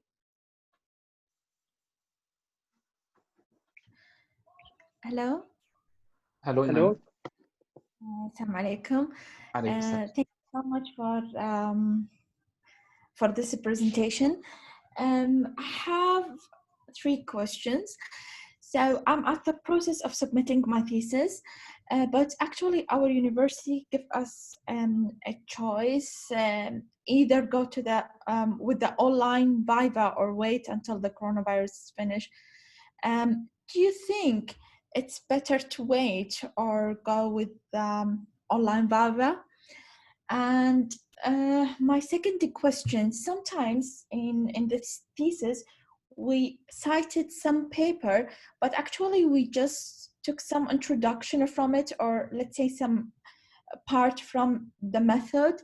So if the examiner asked us about specific paper or a specific study, and we actually didn't read it all, is it fine to say that we just use the introduction part from this paper, or this gonna affect us? And the third question, actually my relationship with my supervisor is very good, but he's not reading my chapters and he keep saying, don't worry. Is it, I heard, but I'm not really sure about it. Is it true that the decision of your Viva, it's being taken even before the Viva, or how it's work? Is it like my supervisor took some decision of the final, like if I'm gonna pass or I'm gonna take a minor or major correction? And thank you. So, Iman, are you studying in the UK or outside the UK? Yeah. Okay. Yes. Because the answer is different if you are studying outside the UK. So the first question for the choice to submit and be examined online or wait until we go back to normal, I can answer this without any hesitation, that accept the offer to do the Viva online, because we don't know when we will be back to normal again. They mentioned September or October, maybe January, so we don't know. So the online Viva, I examined about 12 students during the last 3 months, online Viva, and the feedback from students, they found the online Viva is better than the face-to-face Viva. They staying at home with their family and they get support from the family during the Viva, and we try to help them as well, and we are sharing exactly the same difficult situations. So it doesn't differ from the original one. So I think accept the offer, don't delay, because we don't know when we will back to normal. So this is the first question. The second question, you mentioned that if you cite some articles and examiners might ask you detailed questions about these articles, and you mentioned that you just read the introduction. Is it a problem? I will say that for this kind of articles, you need to be specific. Are you talking about general articles related to your topic or the key articles? For any research, for any PhD thesis, you should identify a number of articles as a key articles, which is much related to your research. So I expect that if it's key article, the key articles will be 5-6 articles in your area. So for the key articles, the expectation will be you read the full articles from the introduction until the conclusion. But for any other articles which is not clearly and directly related to your PhD, yes, it's acceptable to read the introduction or to read some parts of the article. So here, if it's a key article, you should be aware of everything in the article. If it is not a key article, you might say, okay, I forgot. It's open book exam. You should bring all the stuff with you. You can ask them to give you like 5 minutes just to open the article to see a part to remind you with the answer. This is acceptable, but this for non-key article only. But for key article, you should know the author name and everything about the article. For the third question, yes, you ask about the decision. Does does supervisor affect the decision by the examiners? My answer is no. The supervisors is not in the UK is not engaged in the examination process at all. It's illegal.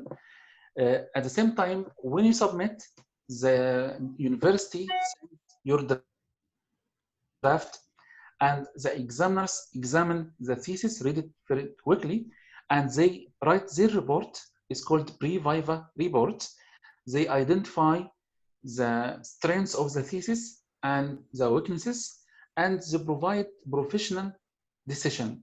So you can say pre-viva, our decision is minor correction or major correction or anything else. So this is the pre-viva decision. And then in the viva date, they meet together, they discuss the comments and the decision, and the final decision will be after the viva. So the pre-viva decision doesn't affect anything, just like based on what they read, they make a pre-decision. And the final decision will be after the viva. So that's why during the lecture today, I mentioned that don't worry if they criticize you during the viva, because they will focus on some limitation or some weaknesses of your work. This doesn't indicate that you will fail or you will pass.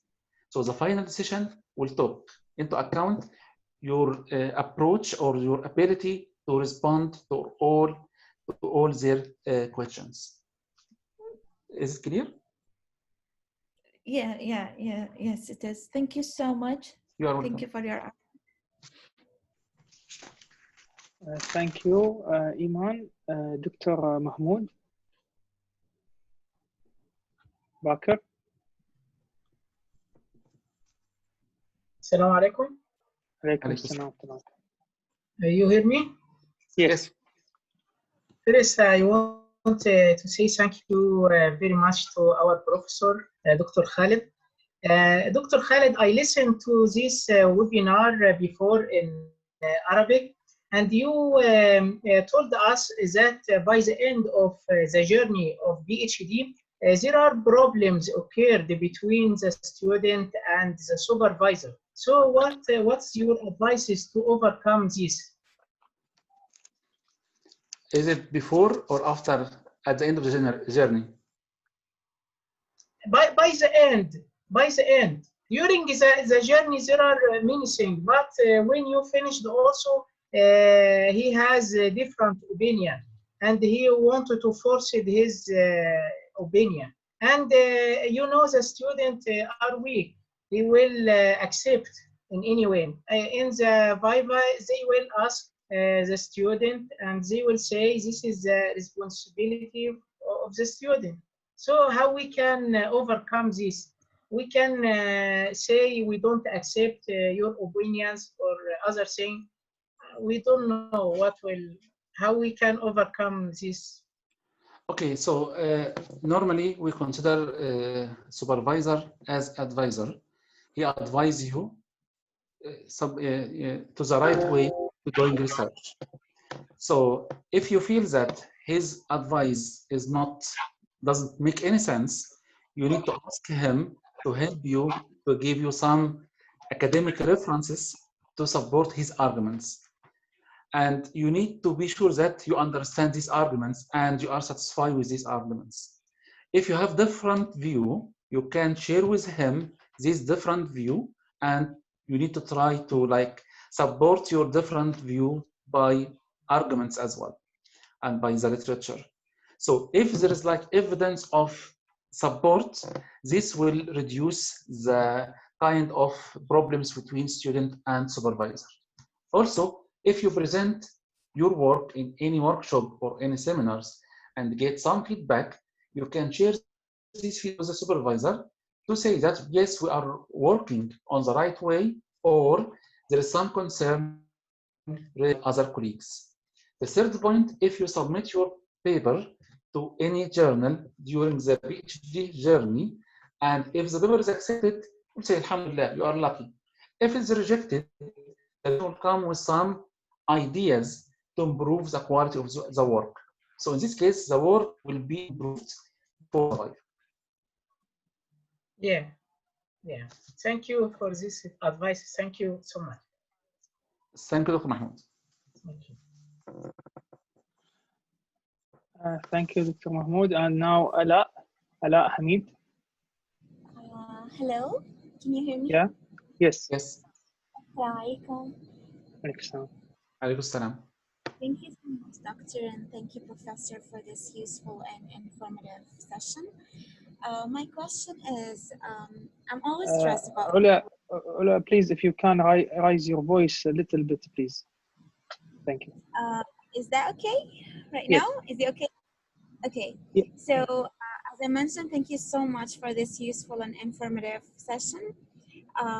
My question is that I always stress about the Viva, so I'm always concerned about what if the examiner asks me a question that I'm not aware of or that I don't know the exact answer. So obviously, saying I don't know is unprofessional answer. My question is, from your professional opinion, what do you recommend me to say in case that the examiner asks me a question that I don't know? What should I respond? Okay, it's a very good question. If you don't know, you can simply say you don't know, but it's based on the question itself. So if I asked you something related to the research method you used in your research, my expectation as an examiner is that you should know your research method. You should justify your research method. So the answer, I don't know, if it is related to the research method, this will raise a major concern and the decision might be negative. But if I asked you a question outside the scope of your PhD thesis and you don't know, that's fine. It's okay. I can, as an examiner, I can advise you to read 1 or 2 articles to know more about it. So I think the I don't know answer is risky if the question is related to the main core of your PhD thesis. Okay.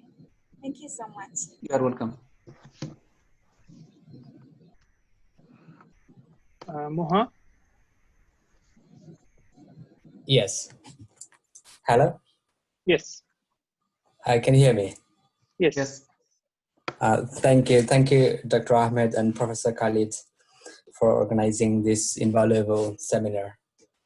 And I'm studying a PhD from London, and I have a question to know about a few things. And when I started my PhD and with a professor who actually left after a year, and he moved to different university in or different country, and I left with one of the senior lecturer and who is not actually into data kind of person, and my study required more data analysis and working with more data. Then after a year, then I got another senior lecturer who is more expert in data, and currently I'm studying a chapter and writing a chapter where I'm analyzing data, and my findings, I'm struggling with the findings, and what it shows in my findings, coefficient is very low coefficient, which is four decimal, and this statistics is quite significant, highly significant. And the second supervisor who recently joined, and he's not quite happy, he said no, coefficient is very low, so you might get turned down by a reviewer. They might criticize it is very low coefficient, you should have a at least good coefficient and whatever it is. And my first supervisor is saying, oh, it's not really matter all the time. If you get a few paper and similar paper who actually use similar kind of things and low coefficient and significant, if they manage to publish, then you can argue and you can publish your paper too. So I'm confused about it. I don't know what to do with this situation and how I can improve my coefficient of data. And I have another question. And in my transfer panel, one of my independent reviewer, he said I must need to have theory in my paper, but my paper is basically more empirical analysis. Basically, it is more about event study. I'm looking at certain event, how they affect stock price, and which actually doesn't require having a theory in my paper. But so I don't know how to deal with that. Is it really necessary to have a theory in your chapter or in your paper? Thank you. Okay, thank you very much for the two questions. Very interesting questions. The first question, first of all, this is a general comment. Researchers should not be biased to get specific results. So if your coefficients is very low, and you have considered all variables which might affect your dependent variable, nothing wrong with analysis. So I will say that accept the first supervisor opinion that low coefficients is acceptable. For example, in accounting, most of the R square is very low, 2%, 5%, which means that 95% of the factors affecting the dependent doesn't exist in the model, but it's acceptable. If you look at Journal of Finance, you will find many articles published in Journal of Finance with very low coefficient and very low R square as well. So in general, you shouldn't be biased to get a specific result. If you try your best and consider all the variables, your result is correct and your paper should be acceptable. So you need to explain and justify these results. For the second point, when your assessor in the transfer panel mentions that you should have a theory to support your arguments. This is one of the schools which look at the empirical articles should be supported by theory. So if you are using event study, and if you look at one event and its impact on the stock prices, why not choosing one theory like signaling theory? So it might be like this event, the company by this event send a signal to the stock market, so the stock market react positively or negatively. Right. So I will say that the opinion of the transfer panel is correct. And if you look at some of the journals in finance, especially the UK journals, you will find that most of the articles there mention to some theories, and you can use one of them. To the best of my knowledge, might be signaling theory, which is related to events and the stock prices, might be valid. Yes, it is. Thank you. Thank you so much, Professor. You are welcome. Very welcome. Thank you.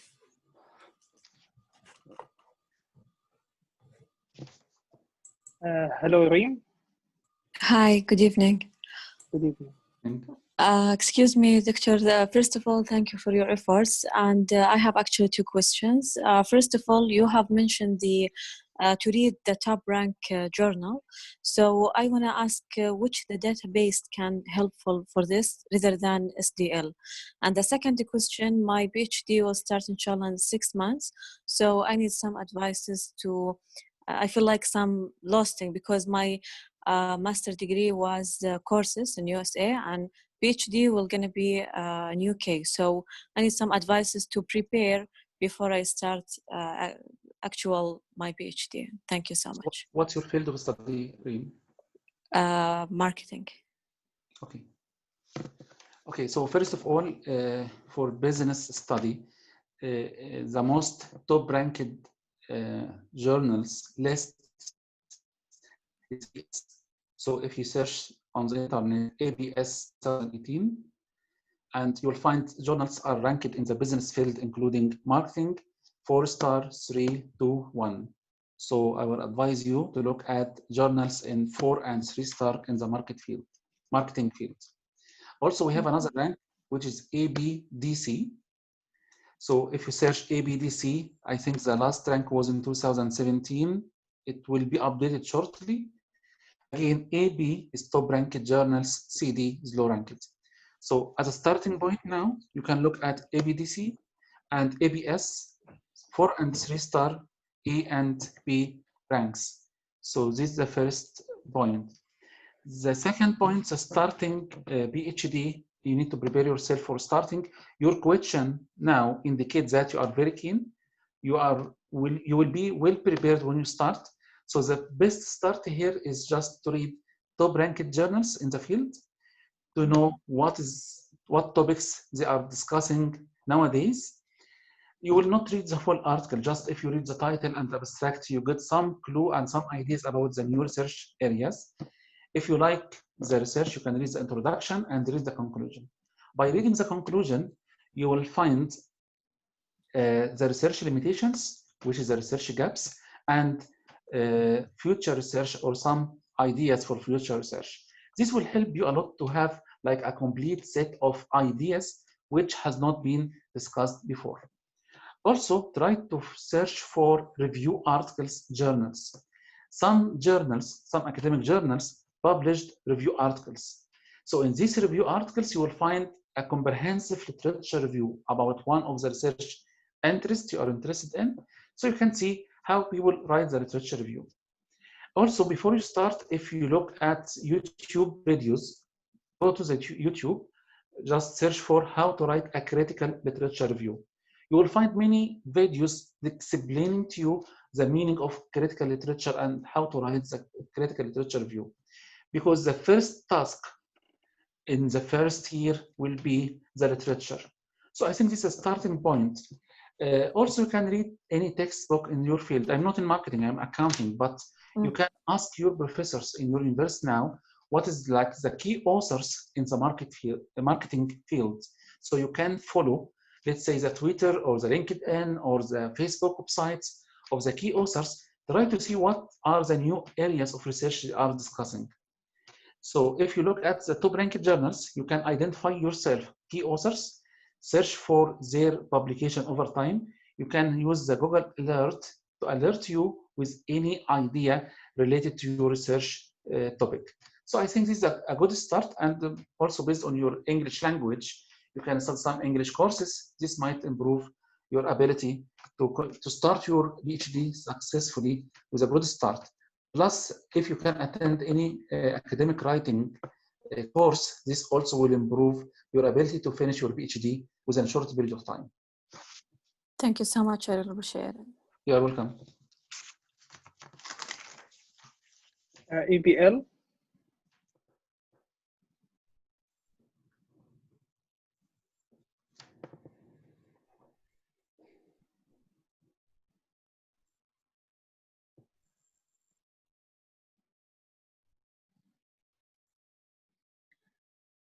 EBL, your mic is mute. Okay, now.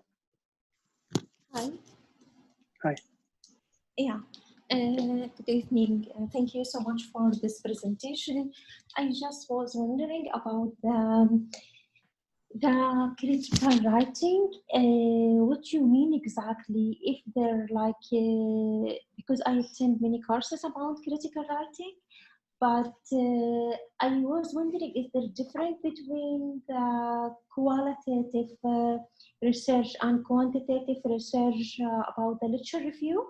Is there different when I write about the statistic a chapter of the literature review, or is similar? Because my research is about mixed method, so I don't know how I can write qualitative or quantitative literature review, or just is similar, there are no difference between together. This is my first question. And about the second question as well, I was wondering if I have 3 questions. And the first one, I already adept theory. And about the second question, so I can use another theory. I mean, I can combine between 2 or 3 theory, answer the first question and second question. And about the third question, there are no any theory. So it's okay, or what the rules of theory? Every question I have to have for theory, or no, it's depend on the researcher, or it's depend on the question, or I don't know exactly, to be honest. This is my question. So what's the third question? The third question, if I left one question without any theory, is okay? Because I have 3 questions, and I adapt the first question, I adapt 1 theory, and second question also I adapt another theory. But now I would like to write about the theoretical framework, so I don't know about the challenge and the factor. How I can make it together in 1 models or 2 models I can use, or I don't know how I can create my contribution in theoretical framework to create new models in my research. Are you in the first year now? Yes. Is that what I felt from the question? So first of all, the critical writing means that you need to explain the main contributions of articles you are reading. So critical means identify strengths. What do you like? Why you prefer these articles contribute to the literature. The other side of the critical article is what you dislike, or what are the main weaknesses or the limitation of the literature. It doesn't matter if your research is qualitative or quantitative or mixed approach. Critical writing should be used in PhD in general. So if you are writing the literature review chapter, it should be critical. In your methodology chapter, you need to criticize other methodologies to justify your own methodology. If you are writing about theory and you focus on one specific theory, you need to explain why you ignore other theories. So this is what I mean here by critical. Critical, justify your own choice. Say what you like in the literature and what's the limitation or what you dislike in the literature. For the second question, if you use the first question, you use one theory. If the second question, you have another theory, I think you need to justify why this theory fit with the question one, but not fit with the second question. And why the theory in the second question doesn't fit well with the question in the first theory.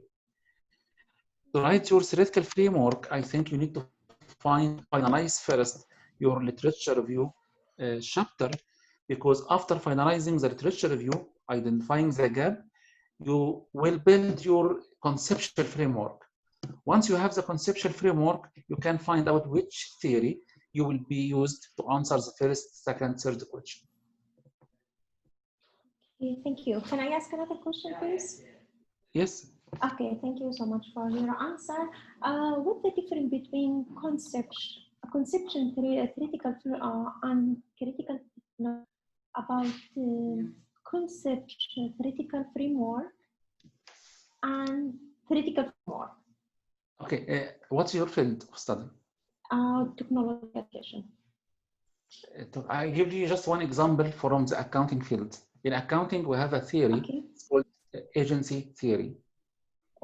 So agency theory discusses like a conflict of interest between two groups, insiders and outsiders. Insiders are the managers, outsiders are the stakeholders. So when I mentioned to the conceptual framework, I discuss here the main concept in the theory. So based on what I said to you now, the main concept is insider. What I mean by insider. Outsiders, what I mean by insiders. Who are the stakeholders? Who are the managers? This is the main concept in the theory. So the theoretical framework merged together all these concepts and try to explain the relationship between all these concepts in discussing the theory. Okay, thank you so much, Dr. Ria. Thank you so much.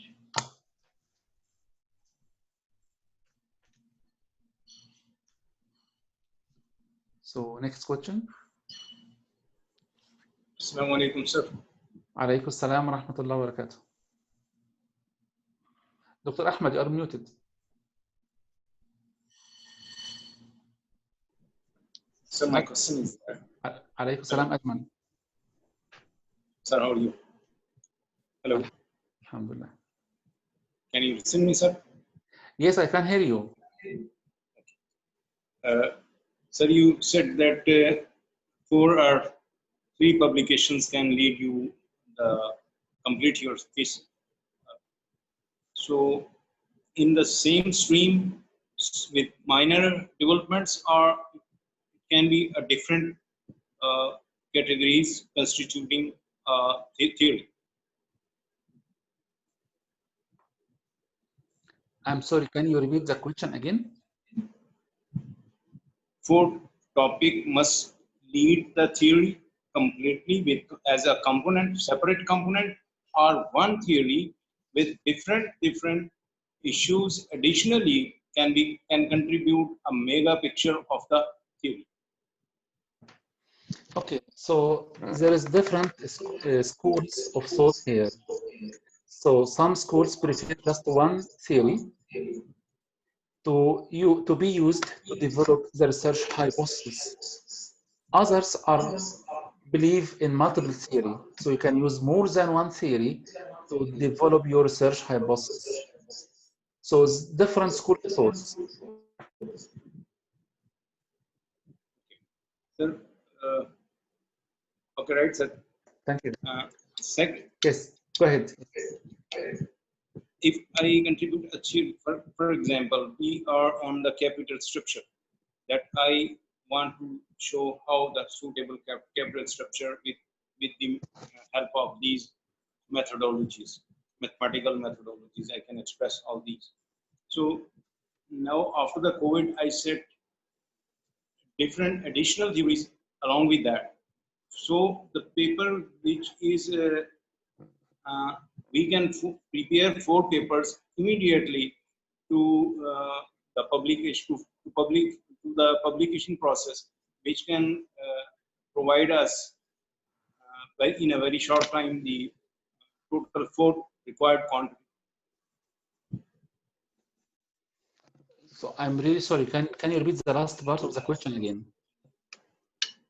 The four theories that we contribute towards a major theory, we can publish 4 different papers immediately to submit in 4 journals. Yeah. To get response in a very short time. Are you using the same data and the same variables and the same context? Sorry? I'm asking you now, is it the 4 papers have the same research objective? No. Different research objectives, yes? They are different. For example, I said that because I am open in my working because there are many methodologies to complete such topics. For example, I said business volume. Business volume is what? With what components you are arriving at the volume, because why the volume is a 3-dimensional thing. In similar way, when I passes on to, I said that most rotational form of the volume. For example, the assets more rotational form. And what, for example, if in the capital, working capital, something is idle and some is in very fluent and rotating form.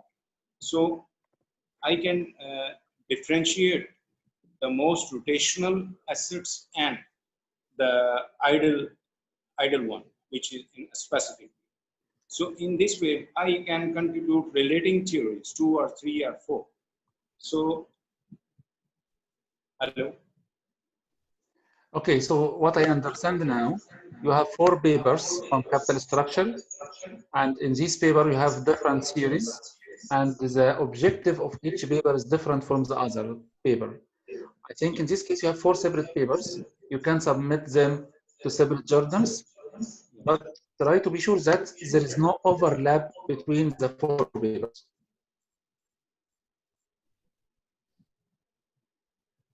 Thank you. Okay.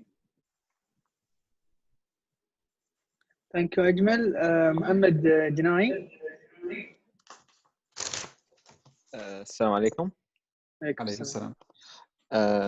Very many thanks for you, Doctor, both of you, Dr. Ahmed and Dr. Khaled, for this very nice presentation. I have 2 questions. First of all, I am a PhD student in accounting, and I am in my 4th year, my final year. I have a question about the Viva. As external examiner, how would you value the quality of the work? So, for example, myself, I follow the 3 papers route. So, would you consider yourself like a reviewer for a paper for each one of them, and you will say, okay, for example, if I was a reviewer of a 3-star journal, would I pass this paper or not? Or how would you value the quality of the work? This is the first question. The second question is, I try to publish some of my papers, co-authored with my supervisor. So can I take the paper and put it in my PhD thesis as it is after my supervisor have edited it, or no, I should put my original work? Okay. Okay, for the first question, as an examiner, any examiner look at the PhD thesis as a PhD.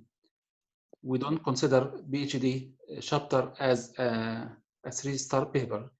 So we judge the chapter as it is, as a chapter in PhD. So first of all, we try to find out the objective of the chapter and to what extent the objective of the chapter is to examine a new idea. So you have incremental contribution. And if you have a sound research method and you have some interesting result and you explain the result, this is the level of the PhD chapter and should be acceptable. So we don't evaluate the chapters as if we are the reviewers for 3 or 4 star journals. So this is the first question. For the second one, the PhD is considered as unpublished work. So it is unpublished work, so it's acceptable to have the chapter as it is after it's published in a journal in your thesis. And in the chapter, you can say that chapter 3, for example, you can have a footnote. This chapter is published in Journal of Finance, and you can write the full reference in this case. So yes, it's acceptable to have a full paper published as it is as a chapter of your PhD. Okay, thank you. Even if it was co-authored with the supervisor, yeah? Yes, even if, yes. Okay, thank you. Thank you very much. You're welcome. Wala, Lanjari. Hello, hi.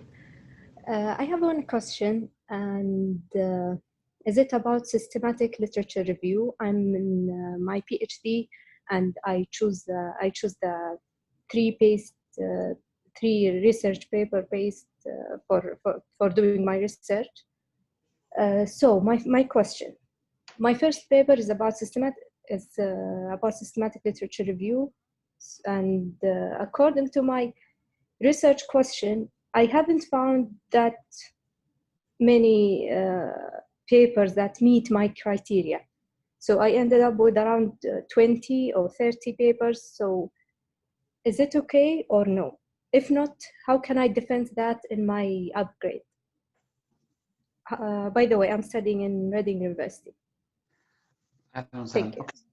Okay. Do you have other question or just one question? One question, and thank you. Okay, thank you. For systematic literature review is considered as one of the components of the 3 articles in PhD. If you do the search correctly and the maximum number you have got for the systematic literature review is 20 or 30 articles, this number is acceptable, and there is many research paper published in top-ranked journals, systematic literature review with 30, 40 papers. So I think nothing wrong with your approach if you use the correct keywords and if you search for the correct databases. So if your protocol of selecting the article is correct, the small number of articles is not a problem at all. Okay, thank you so much. You're That's a welcome. review.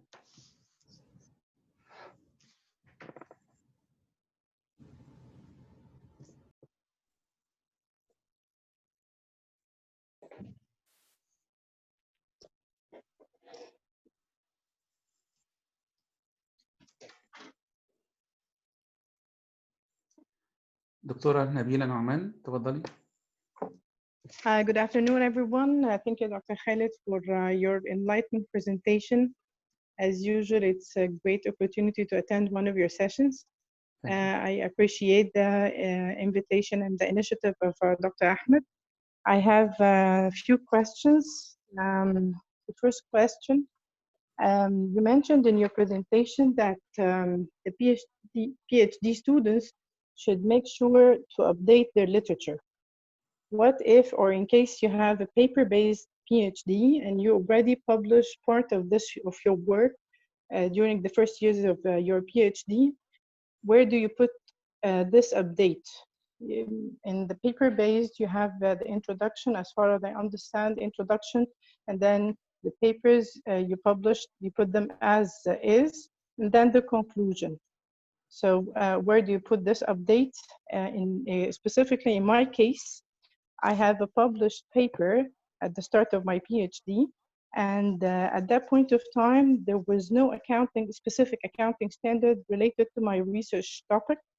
Now, they published an exposure draft for this specific point.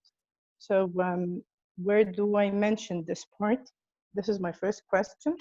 My second question is related to the statistical analysis. Usually, there could be more than one method to test your hypotheses, and you choose the most convenient one from your point of view. What if one of the examiners had further knowledge in statistics and asked you, why didn't you perform another specific test?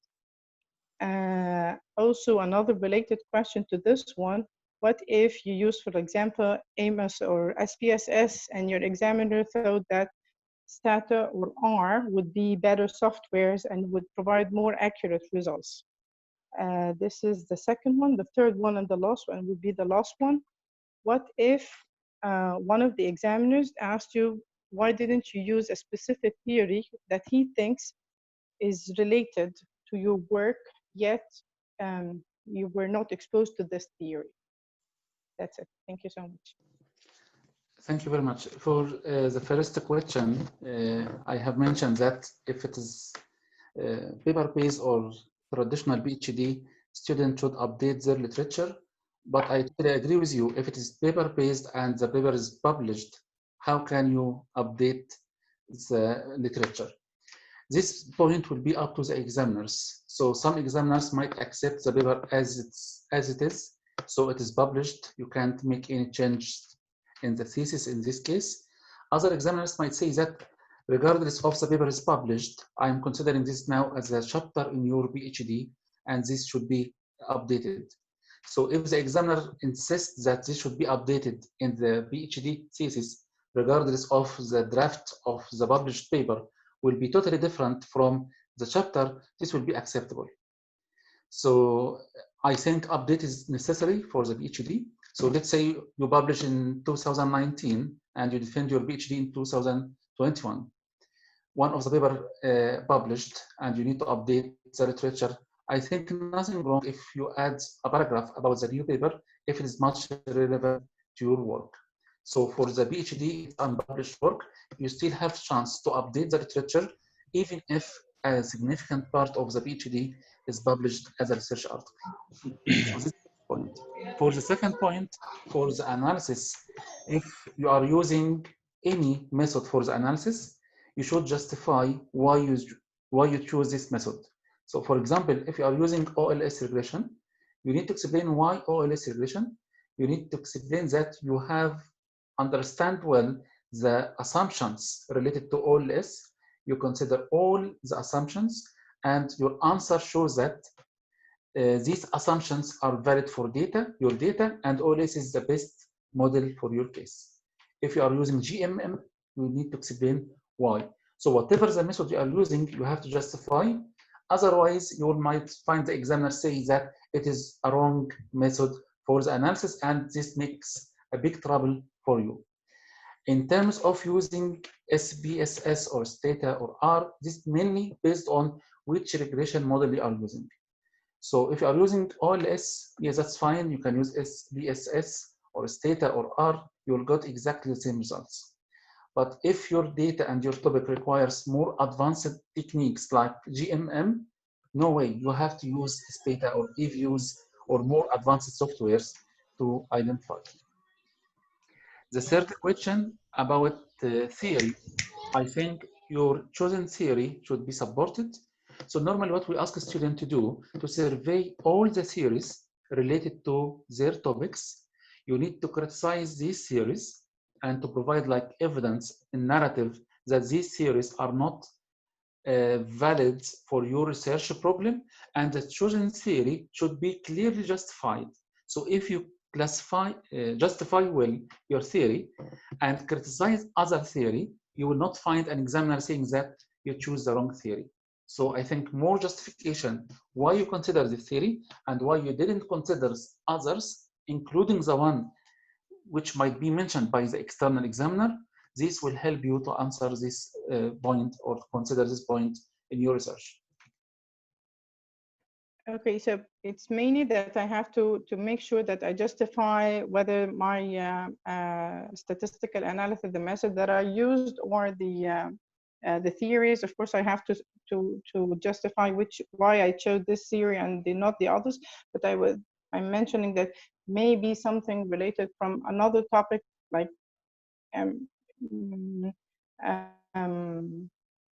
from another area, and he thinks that it would be better to relate this, since you've referred to a certain point, like behavioral finance, for example. Then you have to go to the behavioral theories, refer to the behavioral theories. Okay, so in this case, I think first of all, you should know the examiners before you submit your thesis. So if you know the examiner and know his or her publication, you can find out what like his preferences in terms of theories or research method. This one way. If you don't know that, during the Viva, you can say, interesting idea, thank you very much. I will consider this new theory in the future. I don't think the examiner will fail a student because he chose one theory, especially if you justify well why you choose it. So accept his idea as one of your ideas in the future. Okay, for future research. Okay, yes. Thank you so much, Dr. Khaled. Thank you. Appreciate it.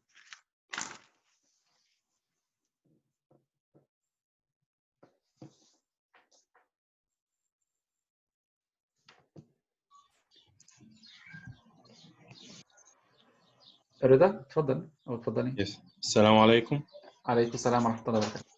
Thank you, Dr. Ahmed, for your support, and thank you, Prof. Khaled, for this stunning presentation. Actually, it was very useful for us.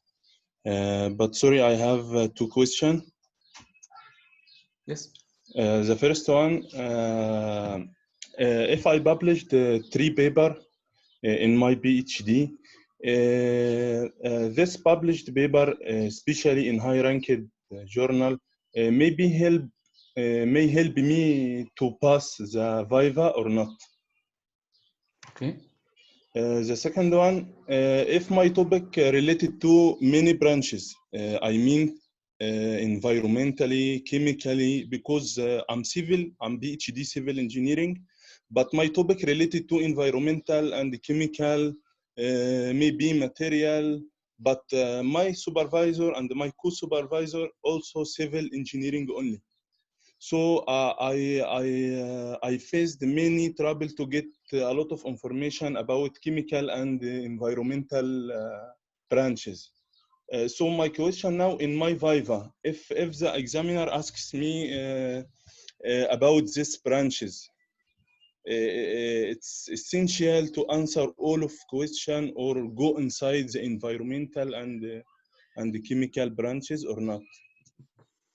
Okay, thank you. Thank you. Thank you. For the first question, I understand now you published already the 3 papers. Yes? No, but already I submitted 3 papers.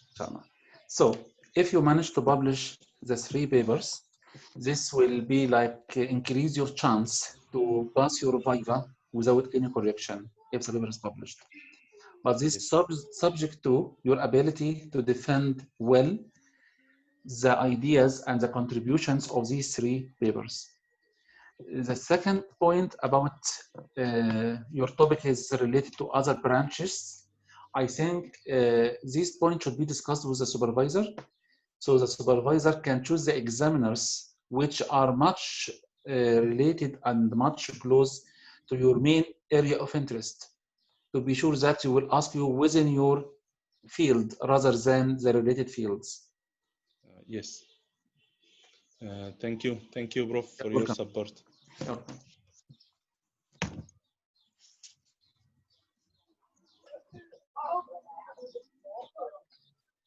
Hello.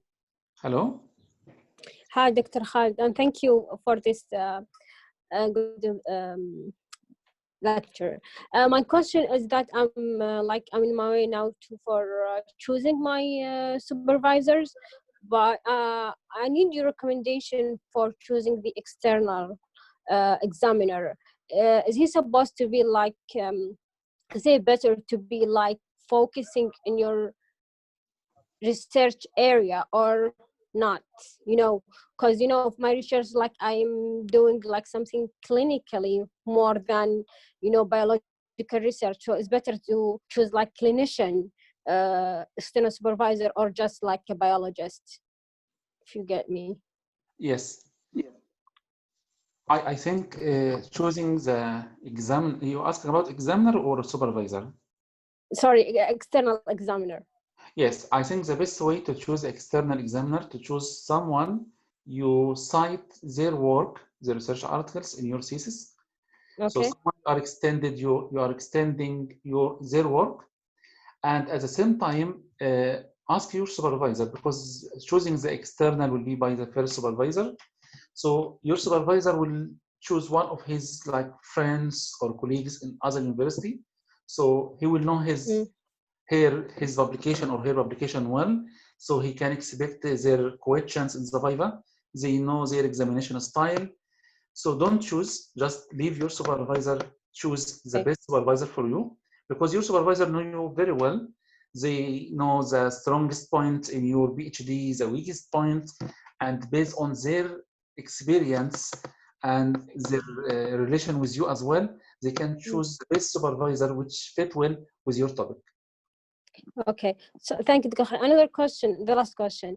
As the first one asked about the, if like I found now, I'm in my fourth year, I'm preparing for my Viva.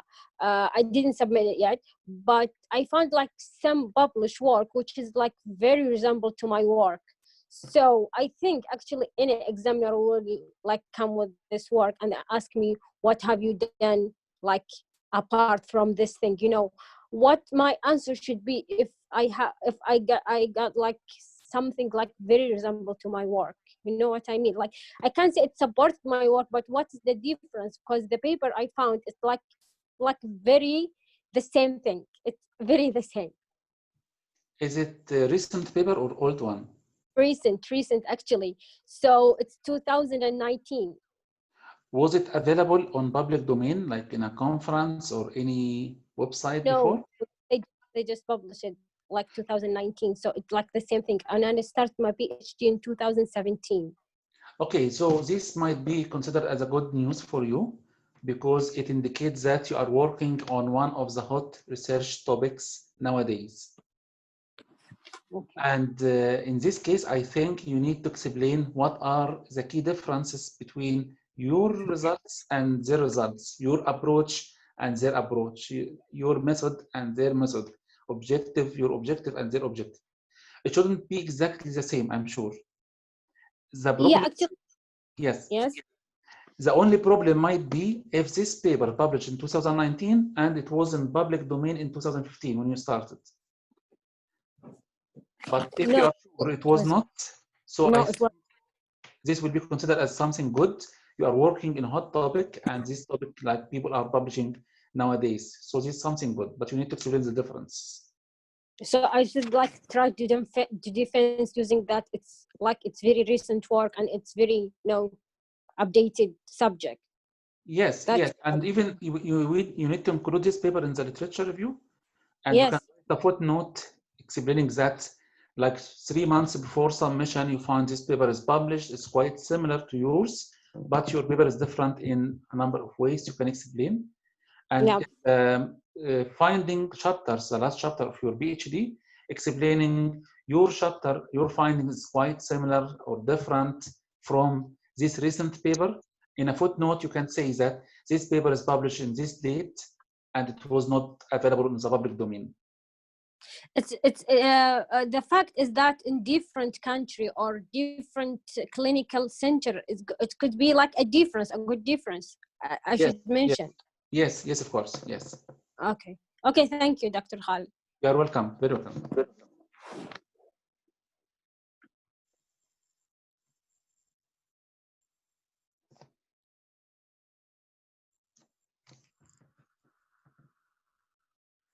Any other questions?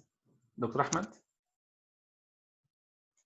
Sorry, it was mute, sorry. I know, Professor, there is more than 68 questions in the Q&A. We can't stay until tomorrow, but let's end it with the last question by me. About the thesis, which one is better, the regular or the paper-based? As you know, paper-based, if the student want to publish it, it's usually take times. So maybe if his goal in a 3-star or 4-star journals. Maybe it will take 1 year to 1 year and a half, maybe more. So what do you think? Maybe it will delay his graduation or to finish on time in his PhD? Okay, let me clarify the point. Paper-based thesis doesn't mean that the papers should be published. Paper-based means that you present your thesis as 3 papers, full papers, or 4, plus introduction and conclusion. And this paper is a complete draft, could be a conference paper, or paper under review, or paper published. So it shouldn't be published. So the student will not wait until he got these papers published. So this is the first point. The traditional one, it's traditional, like as I mentioned before. Which one is the best? It's mainly based on what the supervisor and the student prefer. So for me, some cases, I encourage students to have paper-based because he have a very clear 4 ideas or 3 ideas. So if he has 3 ideas, I can say paper 1 is a systematic literature review or narrative literature review. Idea 1, paper 1, paper 2, and paper 3. If the student just have 2 ideas, I can say, okay, with 2 ideas, it might be better in this case to look at or to use the traditional PhD thesis. There is a third type of PhD, which is called PhD by publication. PhD by publication is totally different from paper-based PhD. PhD by publication, it means that you have 5 published articles or 6 before you start your PhD. You registered with a supervisor for 12 months only, and within these 12 months, you try to get this published paper together in one PhD thesis and write introduction and a conclusion, and then defend the thesis and gets the PhD awarded. So it's totally different from the paper-based thesis. I hope it's clear now. Yes, thank you so much. This is the first time I know about the third one. Thank you, Professor Khaled, for your time and give us like more than 3 hours answering the whole questions. Thank you so much. And thank you for all the audience for attending today the seminar. Please don't forget when you leave the meeting to answer or to answer the survey questions, please. The next webinar will be by me, Ahmed Al-Kattan, and the title of the webinar will be The Easy Ways to Identify the Research Gap. Also, if you want to know the announcement of next webinar, please join or check my accounts in Facebook, same as Dr. Ahmed Al-Kattan, in Facebook, LinkedIn, ResearchGate, Twitter, and Instagram. All of them, every week after the webinar, I announce the next webinar, so you can join and register. Thank you so much, everyone. And regarding the certificate, I had a lot of questions that ask about if the webinar had a certificate or not. This webinar doesn't have a certificate. Please, Professor Khaled, also there is a questions about the slides, if you don't mind to share it. Yes, I will send the slide to Dr. Ahmed and he can share to all my colleagues. And feel free to contact me if you need anything. Okay, thank you so much. Thank you so much. I will stay a bit. If anyone had any question, I am happy to answer it. If anyone had any question. Regarding the record, I also had a lot of question about if this record will publish in YouTube or Facebook or wherever. Yes, it will publish, but not now. Maybe later on after the ITAR website will be launched. We had a question of Muna. Yes, Muna.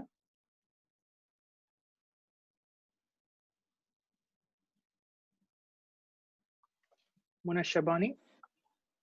الو. يس. الو، صوتي واضح؟ يس واضح. اوكي، السلام عليكم. عليكم السلام. شكرا جزيلا دكتور احمد على مجهود حضرتك معانا، والله احنا مش عارفين نشكر حضرتك ازاي. ودكتور خالد طبعا يعني تاج على رؤوسنا كلنا كمحاسبين وكدكاتره اكاديميين. نشكر دكتور خالد جدا، وشكرا طبعا على وقته وعلى المحاضره القيمه اللي هو اداها.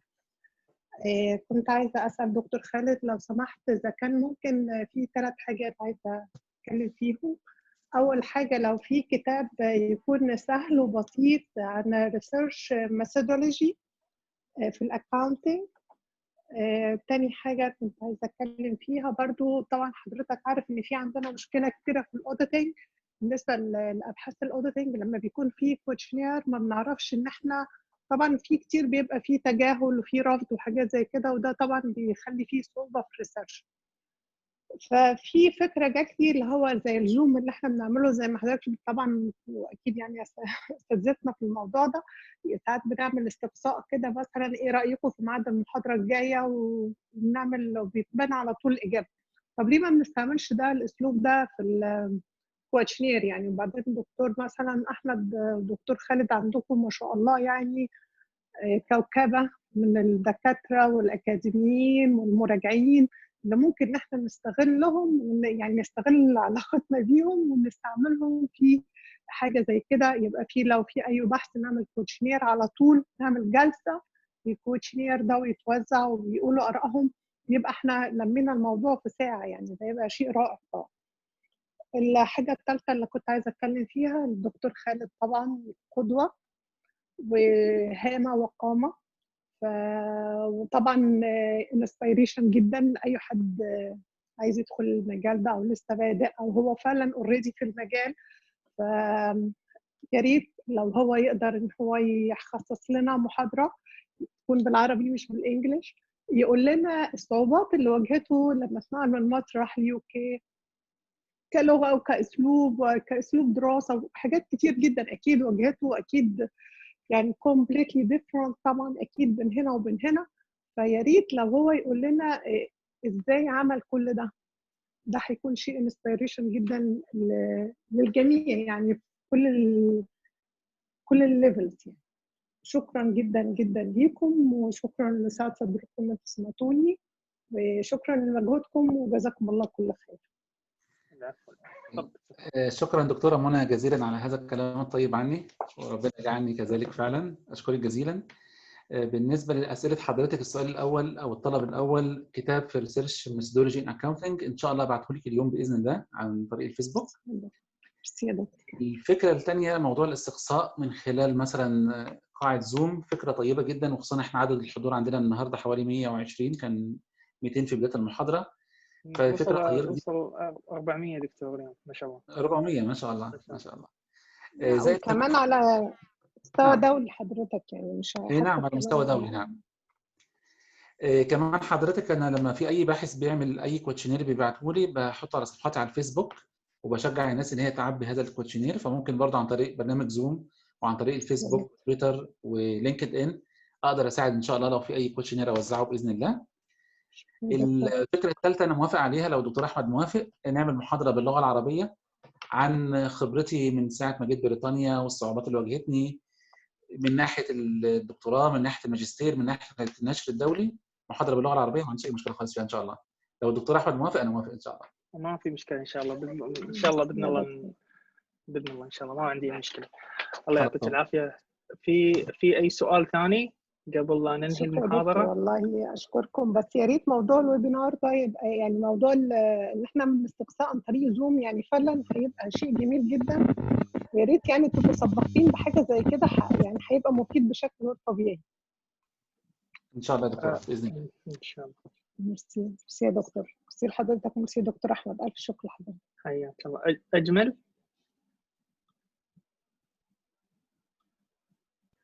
السلام عليكم. عليكم السلام. Sir, is there any sample thesis of first type you mentioned? Can you repeat again? paper-based first type that you Yes, mentioned. I have sample of my student PhD thesis which use paper-based. I can send you by email or by Facebook today. Sir, I will send you email and then you. Yes, if I forget, just send me a reminder and I will send you directly. Thank you. Thank you. Jazakallah. Jazana. Thank you, Ajmal. So I think that's it. Thank you again, Dr. Khaled, and thank you everyone for joining today. And as I said, next week the webinar will be by me and about the easy way to identify the research gap. It will help the master student, PhD student, and also the early stage doctors. Also the senior, maybe I had this something, inshallah. Next week I will tell you in the webinar. It will help everyone. Thank you again and see you next week.